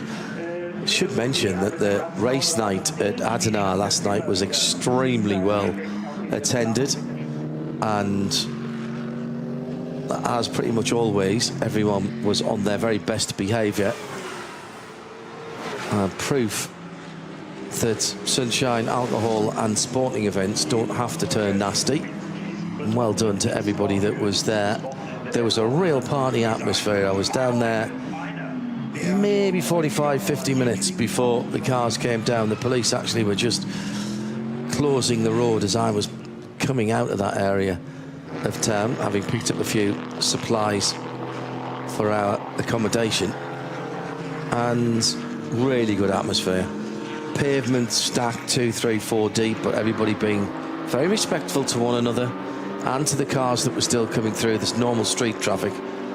It was bedlam by the time they brought the race cars down, but again, a good time was had by all. Well, this is a big fan event here at the Nürburgring 24-hour. I mean, it just is fantastic, and there was a music festival here a couple of weeks ago, and the place was left in a state. No other word for it. No. Rubbish everywhere. That never happens in Nürburgring 24-hour. The place is always clean on the Monday morning when everyone's gone home. Now, read into that what you like, but I think it's good, respectful fans. Everybody comes here and has a blast of a time. You know, you will see things around the circuit here that you won't see anywhere else, and yet it's still very respectful nonetheless. And they'll be standing on the spectator bankings watching all the different SP9 cars rushing through the field. In particular, the number 14 of Maro Engel right now, the yellow, black and blue Get Speed Mercedes. The AMG Mercedes have been part of the fabric of the 24-hour for, well, over a decade now. He wanted to be in the pits quicker than the Milner Motorsport Porsche, so he overtook before the pit lane speed limit line, which is absolutely allowed. That's part of the racetrack. Let's not forget that. And the odd experience, well, odd anywhere else but here, of cars going round on the Grand Prix circuit to rejoin the start-finish straight whilst people were turning off left onto the Hudson back. So 3 different options there as you come through to the chicane at the end of the Grand Prix lap. And a reminder, if you are joining us for the first time around the world on this global broadcast, make sure you tune in time for the formation lap. I know it doesn't sound very exciting or inspiring. Well, it will be on Saturday. I'll say no more than that, but if you haven't seen it before, ensure that you tuned in for when the cars roll off 20 minutes before 4 on Saturday afternoon, because it is a sight for sore eyes. Sun shining, and it is set to be exactly this across the weekend in terms of the temperature and the sunshine. In fact, getting hotter, Peter, tomorrow and Sunday. It's the warmest I've experienced at this race. Last year we had cooler temperatures, we had fog, of course, which shortened the race considerably.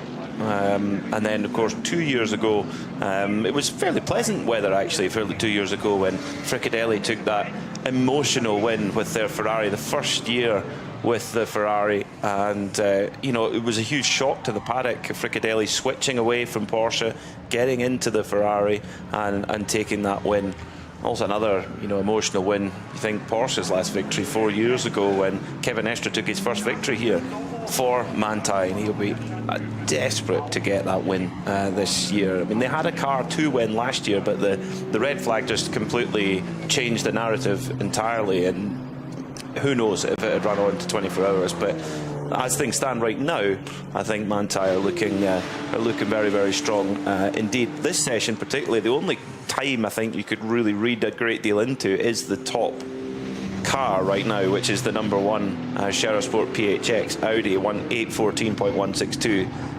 We've got a Pro-Am car in second, we've got the Pirelli Shod dynamic car in third. We haven't really seen everyone turn the wick up yet. I think we'll only really see that until top qualifying or even in the race itself. It's Peter McKay with me, John Hindhoff, in the Global Broadcast Centre. If I shimmy slightly to the left, pretty much up to the left-hand wall of the booth here, I am as near as makes no difference on the start-finish stripe. And we're, what do you reckon, Peter? 25, 30 metres away from the edge of the track up here? Yeah, that's a half swing with a sandwich. Yeah, I would say that's about 50 yards. Yeah. Okay. And great place to see those last lap passes on Sunday. Of course, thanks to our colleagues at Nürburgring TV, we see all around the circuit nowadays, and the helicopter will be up at the weekend. Incredible investment in infrastructure here, with the whole circuit having had the cables replaced with fibre and additional fibre lengths being put in, so there's a plug and play type of operation when we have races that need to be covered either on the short circuit or indeed on the Nürburgring itself. Rover BMW coming down the Dottinger Hole just now, 4.6 seconds off the quickest time, but this may well be an improvement for Raffaele Marciello, who competed at Le Mans last week in the BMW number 15 hypercar, switching from that BMW M Hybrid V8 prototype to the M4 GT3 for Rover, a team who have won this race before with the old M6. The big warhorse that was, big front engine V8, quite a different car to the M4. Sort of a spiritual success at the 635 CSI, isn't it? A little bit, yeah, a little bit. And we got some of those racing in the Legends later, the classic event. We do, can't wait for that, can't wait. And up to third goes Raffaele Marciello, 819.181. So that, as things provisionally stand, that puts them further up the provisional order for those. Remember, we're going for 5 spots to get into the pole shootout. There are 5 spots available. There are already 12 cars that are already in it. I'll read them out for you. So we've got Manti Porsche, the 33, both Falcon Porsches, the 8 Jutta Audi, both Get Speed Mercedes, the Rinaldi Realized Condo Ferrari, the number 30 and the number 35 Volkenhorst Trinity Solutions Aston Martin. Interestingly, their pro car, the 34, is not in yet. The 48 Black Falcon Team Porsche, the number 11 SR Motorsport by Schnitzelalm, and the 65 HRT Ford Performance Ford Mustang. The rest all are vying, all 13 of them are vying for just 5 places. So that is significant for the Rover team to be up there third overall and second of those cars looking for a spot in the top qualifying shootout, which happens tomorrow. I suppose, as well as checking the track and seeing what performance they can wring out of their cars, this is in some ways a refamiliarisation for some people who perhaps didn't do the qualifying weekend, already had their permits. Aston Martin, by the way, with Nicky Team in the number 34, just going through Brunchen and up and over the top, now into the Serpentine section before he'll turn right-handed downhill. Tremendous section of the track, this. It is just similar enough to other sections to make you think you know it absolutely. And when you come out of the Bell of S's, you come up towards a really tricky, tightening right-hander in towards Falbenschwanz. That's Kevin Estre's favourite corner across the entire circuit. That's where Nicky Team is coming through right now, and then you quickly flick left to head up to the next left, which is the Kleine Carousel, the smaller carousel, and team looking for that first overall victory here, and to do it with Aston Martin would be amazing. Of course, got the Aston Martin's first in the GT3 era anyway. Win at Spa last year, which was really, really cool to see that with Come2U Racing. But Nicky Team's super experienced here, and driving, of course, with winner 2 years ago, David Pittard, who was, from what I understand, quite influential to bringing Valkenhorst and Aston Martin together. Correct. David's a force of nature. Yes, he is. Pretty quietly spoken, but he is one of those people that if he has got something to say, and you know he's got something to say, you'd be well advised to listen to it. Pulling double duty last weekend at Le Mans as a driver advisor for a couple of GT drivers. We did have a bit of a laugh with him, saying, what happens if you push the wrong button? He said, oh, that could be bad, couldn't it? Yeah, it's flat through here with the other drivers going to Mulsanne. Yes, that wouldn't be so good. Up to the line then comes Nicky Team. Does he improve from 9th position? It's an 8:21.505 at the moment. I think he's going to maybe be just shy of it. Is he? No, he does improve. 8:19.899 there for Nicky Team. Car number 34 for Valkenhorst. That puts him up into those provisional transfer spots, if you like, for the qualifying shootout. Have a look at some of the class leaders with Peter. The usual array of classes here, spread between the GT cars and the touring car setup, and 9 different manufacturers. Yeah, we've got a huge number of classes to run through.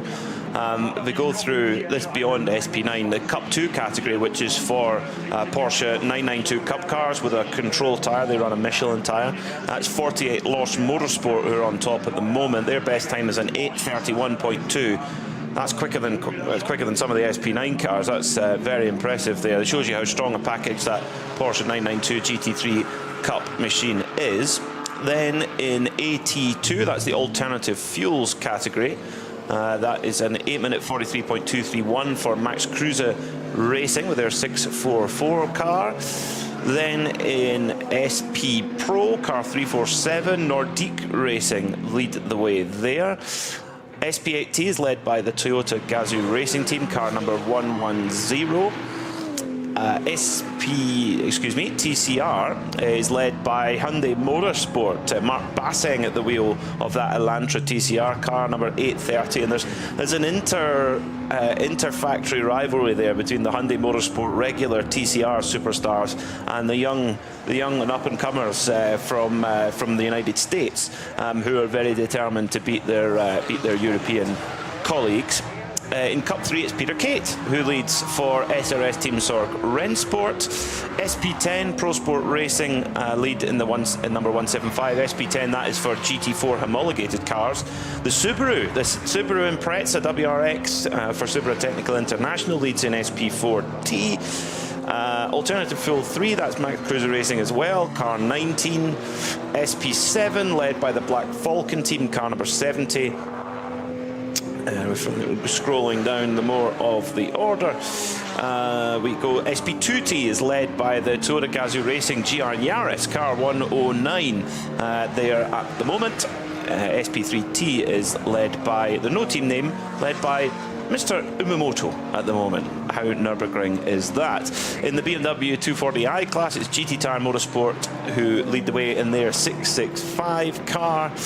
And then Class V6 is led by the 410 machine, driven by Marshall at the moment. Then VT2 Front, led by the number 480 car. The VT2 Heka, number 504, that's SRS Team Sorg Rennsport, they're the class leader there. V5 is led by the 440 car. And I think that might be... No, we still go. BMW 325i, car 700 leads the way there. Then in SP3, it's car 277, and that is your class rundown. It's quite a rundown here. That is what the Nürburgring 24 is all about. We keep saying you have to recalibrate your brain even when you've been to an 8.5-mile circuit. This is pretty much exactly twice as long as Le Mans. no major changes in the times.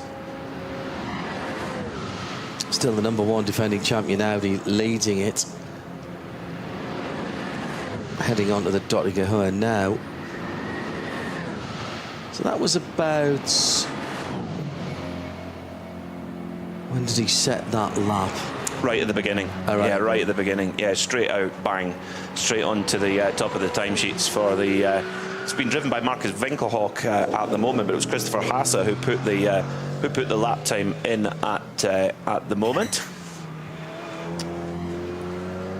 So we've got 18 minutes left on the clock here in this. There's no sessions are known as practice here. They're all known as qualifying. So we're setting the grid all the way through for the rest of the field out with of the top SP9 category. It's quite important to note that. So every lap is potential grid position, and with a grid as big as this, and some of the classes are very, very packed indeed, it makes quite a difference to be further up the order. In terms of the SP9, well, the jury is out on how important qualifying is. Of course, 24-hour race. You think, how important can it be? But we do not have safety car resets here at the Nürburgring 24-hour. Every section of the track can be controlled. It can be taken to just a yellow flag. It could be a slow zone. It could be a code 60. It can be neutralised in certain areas that need to be neutralised to make it safe for the intervention teams and the marshals to work on the track. So we don't bring a safety car out. So therefore, if you lose time, you don't get it back. It's not like in, say, for the example, the IMSA WeatherTech Championship, where a safety car will come out and you'll all bunch up behind it, and you can gain back time that you've lost. Here, it's said when you lose the time, you lose it. So that is one way to look at it. However, we have seen balance of performance changes happen on race morning here. It's not unusual for that to happen. So we occasionally see teams not showing their hand until the first few hours of the race. So that's something we've got to keep a watch on. I mean, when Fricadelli won it 2 years ago, they did. We were actually really concerned at how little running they'd done, thinking, did they have a problem? Actually, they didn't. They were just keeping. They had a handful of aces, and they were just keeping it very close to the chest. What I still find extraordinary about that Fricadelli Ferrari win is there was not one single Ferrari factory driver or full Ferrari factory employee involved in that. Rinaldi was helping to run the car.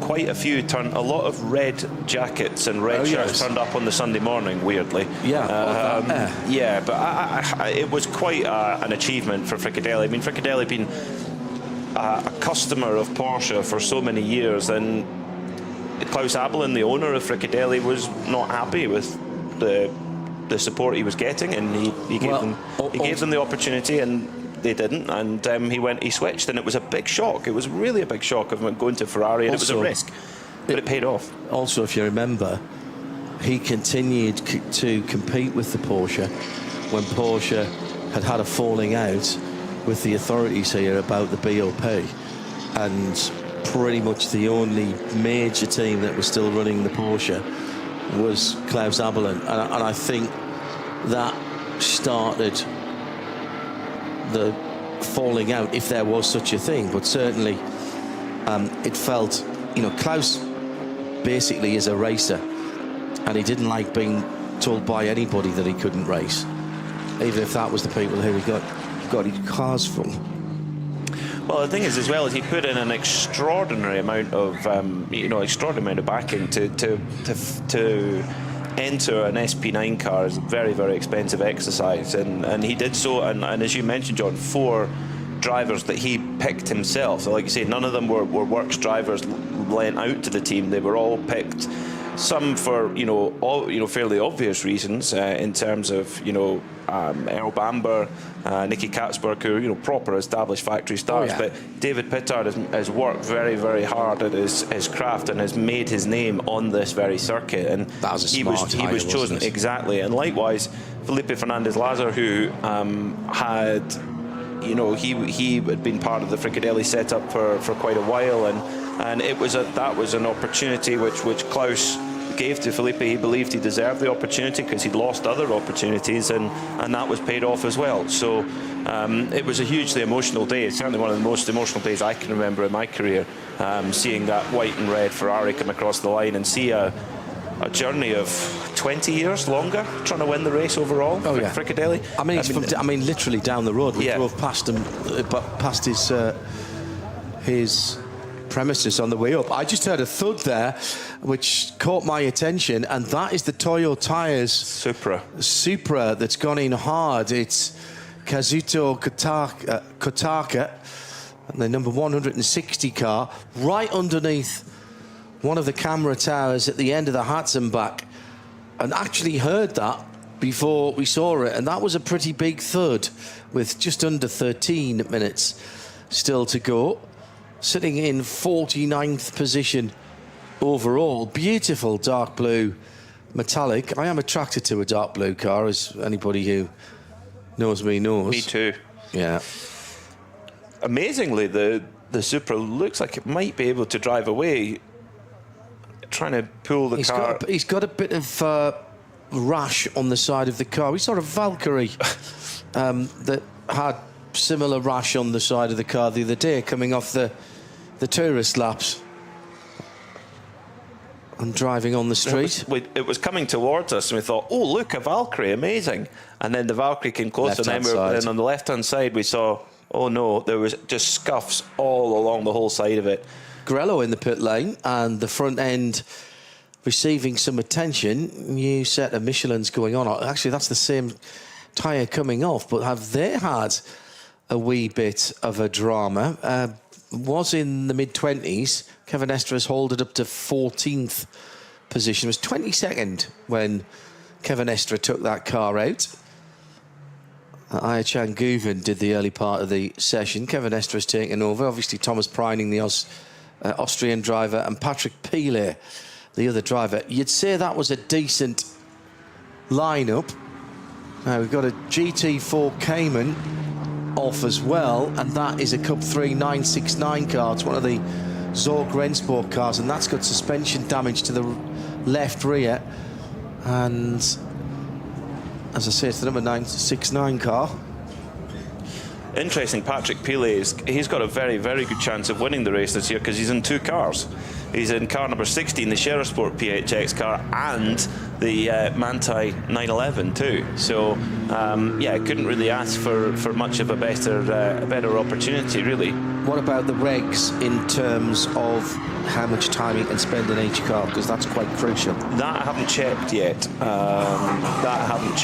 So, issue for that Cayman was at the Belle of Esses, which is a very, very fast part of the circuit. Yes, you come out of Flansgarten and then into the Belle of Esses. It's fast. Very, very, very Even fast. In a road car, that's fast. Yeah, I mean, in an SP9 car, you're pulling over 250k through there. So and you won't, the Cayman GT4 will not be slow either. And that will give the crew a lot of work to do. SRS Team Zorg Rennsport have a lot of cars to work on as well. They've got, actually, I think they're the only team who've got two garages because they're running so many cars. Them and Adrenaline. Have they got two as well? Two.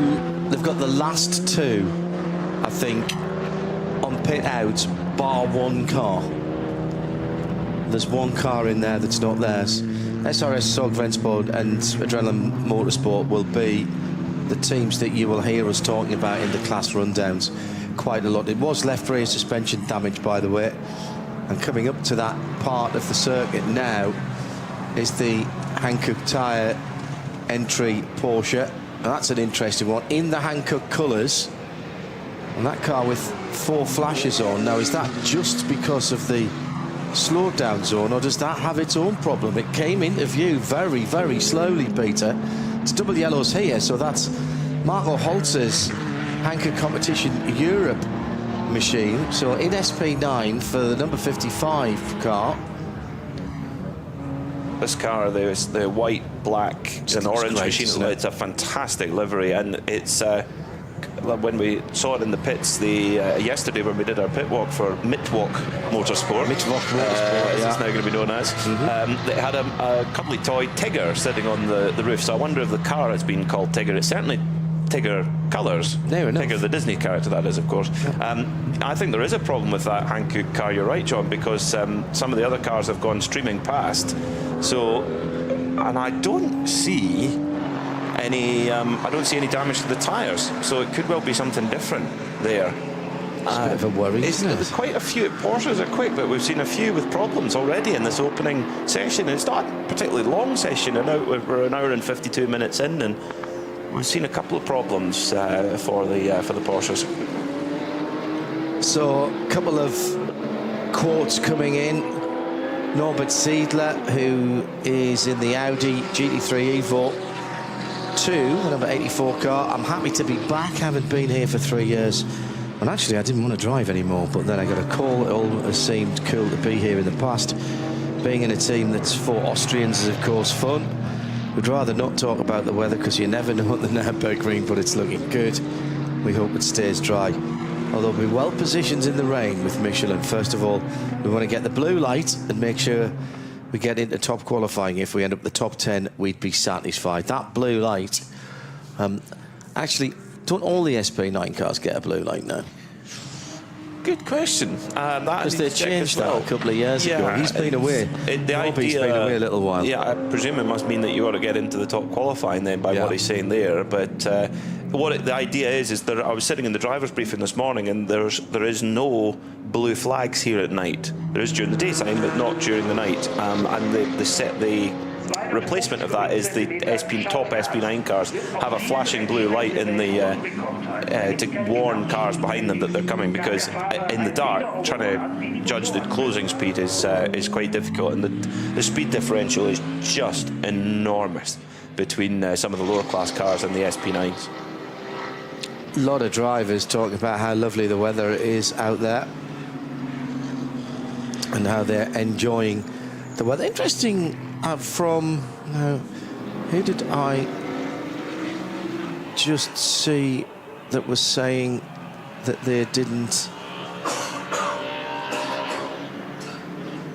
hadn't used new tyres yet? They've been, it was the number 175 GT4 Aston. Yeah, that's probably understandable.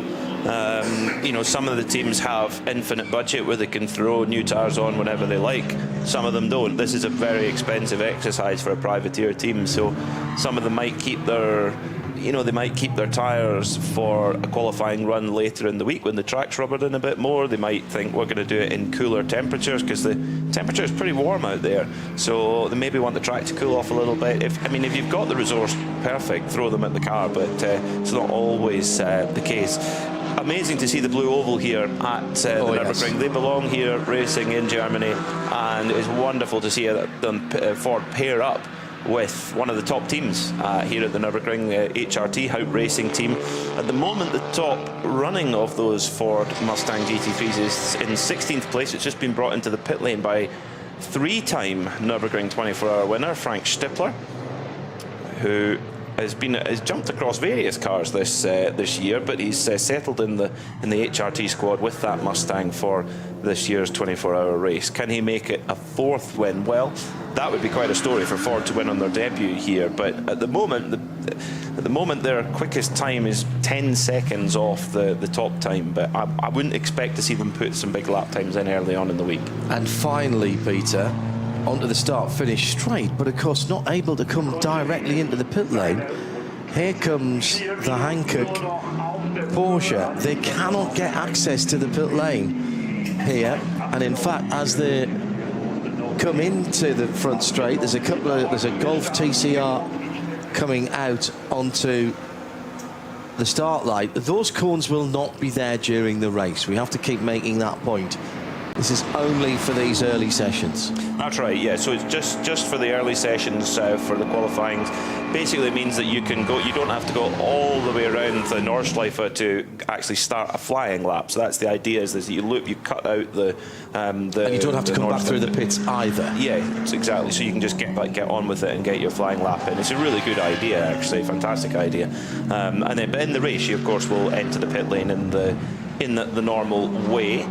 as we have the track at the moment is far too covered in yellow flags and slow zones and code 60s for any representative outline lap to be set. Although we have a really clever thing on our timing screen which gives us a theoretical best. So it basically pairs up all 9 sectors and shows you what the ideal lap time would be. Now, but it is still by far and away quickest for the top car, number 1 Cherer Sport PHX Audi. But further down the field, you can see that the 34 Aston, its ideal time is an 8:15, but the rest all hovering around 8:18, 8:19. So we still, how much of we have not learned a huge amount from this from this qualifying session. Well, I'm not sure the teams actually have either, Peter. I think this is, they haven't driven. I think it will actually be a really useful session because they haven't driven in anything like these temperatures yet this season. Well, that is a fair point.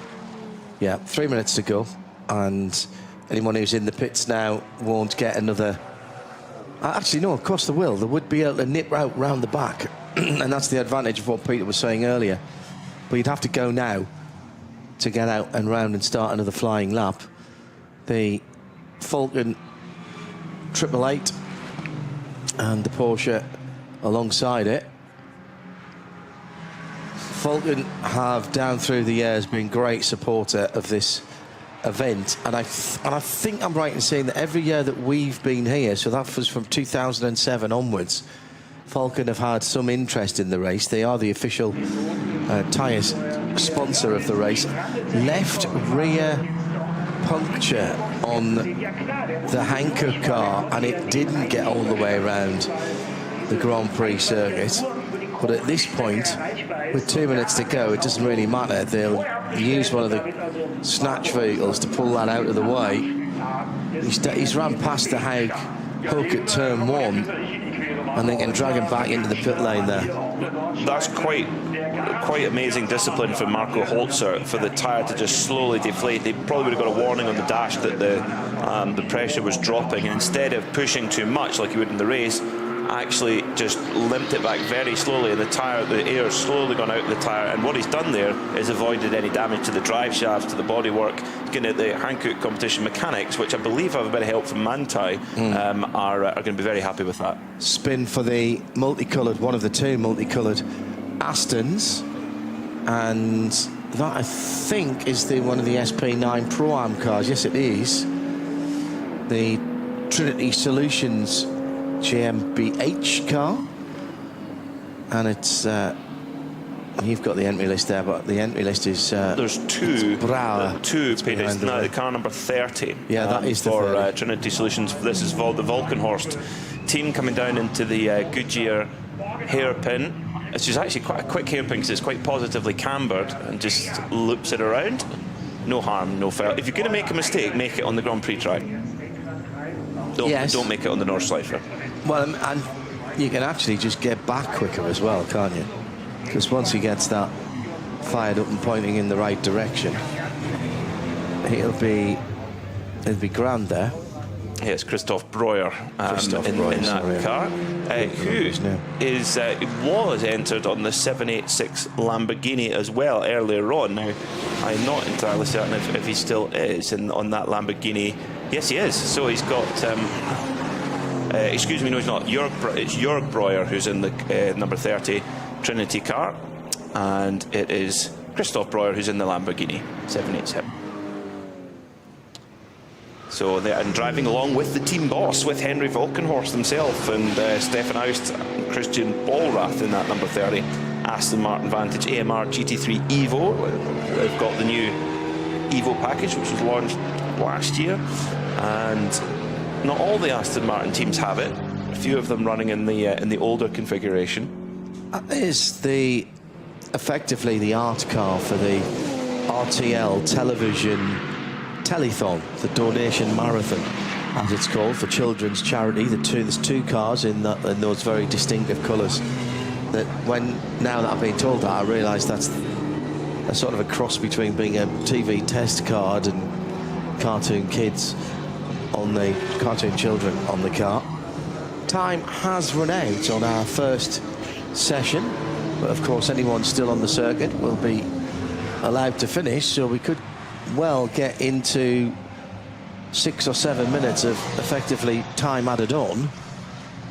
As long as you've crossed the line to start your final lap. So we could be 8 or 10 minutes beyond that.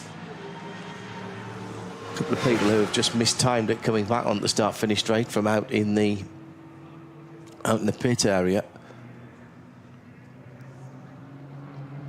So can't see any major improvements coming through. No, they're not, because there's some sector improvements, but there's one slow zone and 3 code 60 zones out on the circuit, so there won't be any lap times. But on the previous lap for the number 33 Falcon car, put a personal best in sector 2, which is the latter part of the Grand Prix track, and sector 6, which is the run from just coming out of Exmühle up to Kesselchen. So that's a good idea of straight line speed up the hill and torque, actually. That's number 969 Porsche we saw in the barriers in the Stefan Beloff S. The information ticker that is on 24-rennen.de said the car was able to continue with, and I quote, significantly adjusted rear track. Yeah, and a bit of additional rear steering that I don't think Porsche at Weissach had built into that GT4 RS.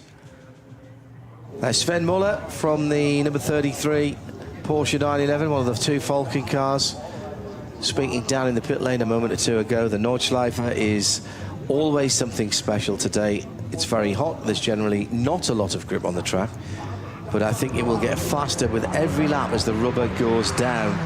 We're all doing our minimum 2 laps now so that we're qualified. Then we'll get into the rhythm and we'll find a setup and then fine-tune it a bit until tomorrow night. In this heat, you sweat a lot and you have to drink a lot, 4 or 5 litres at least. In the car, you have 1 litre for an hour. So that means when you get out, you're usually thirsty. That means you just haven't been able to drink enough. That is going to be a problem this weekend, I'll tell you that. Because it's not getting any cooler, Peter. No, it isn't. No, it's quite sticky here at the Nürburgring Nordschleife. So the drivers at the front of the field, they are proper professionals. They know exactly what it's about. But it's quite a different challenge to what they faced at Le Mans a week ago. Much more mentally challenging over a lap. So much easier to make an error. And the consequences of an error are pretty significant here too. Interestingly, Mattia Drudi, he's going well in the number 34 Aston Martin for Volkenhorst Trinity Solutions. That is going, he's just set an absolute best through sector 3, which is basically from the Sabine Schmitz curve all the way down to the Kittelbacher hole just before you turn into Flugplatz. So that's a good indication of, I would say, mid-speed corners. Lots of changes of direction there through the Hansenbach, and yeah, Drudy looking good through there in the Aston Martin. Hard to say really what they've got underneath them, but he's put a very strong time through that part of the circuit. That Aston Martin that we were talking about earlier on was neither a GT3 or a GT4, as we said. It was running in the different track because it was one of the old GT8s. The GT8R, actually not even that, because it didn't have the, it did have the big rear wing on, that was it. I should have known that because I raced one of those all the way back in 2017. Ah, was it that one, was it? I don't know if it was that one. I know that car has been bumping into my old team manager, actually chief engineer and team manager I bumped into recently. Simon was my chief engineer on that car. I bumped into him at Le Mans, and I bumped into the legend that is Rebecca Kiesler, who was our team manager earlier this week. And so that number 140 is a GT8R. No, it doesn't say that on the entry list. No, it's down on the entry list as an AMR GT4. Yeah, I as you said, though, it is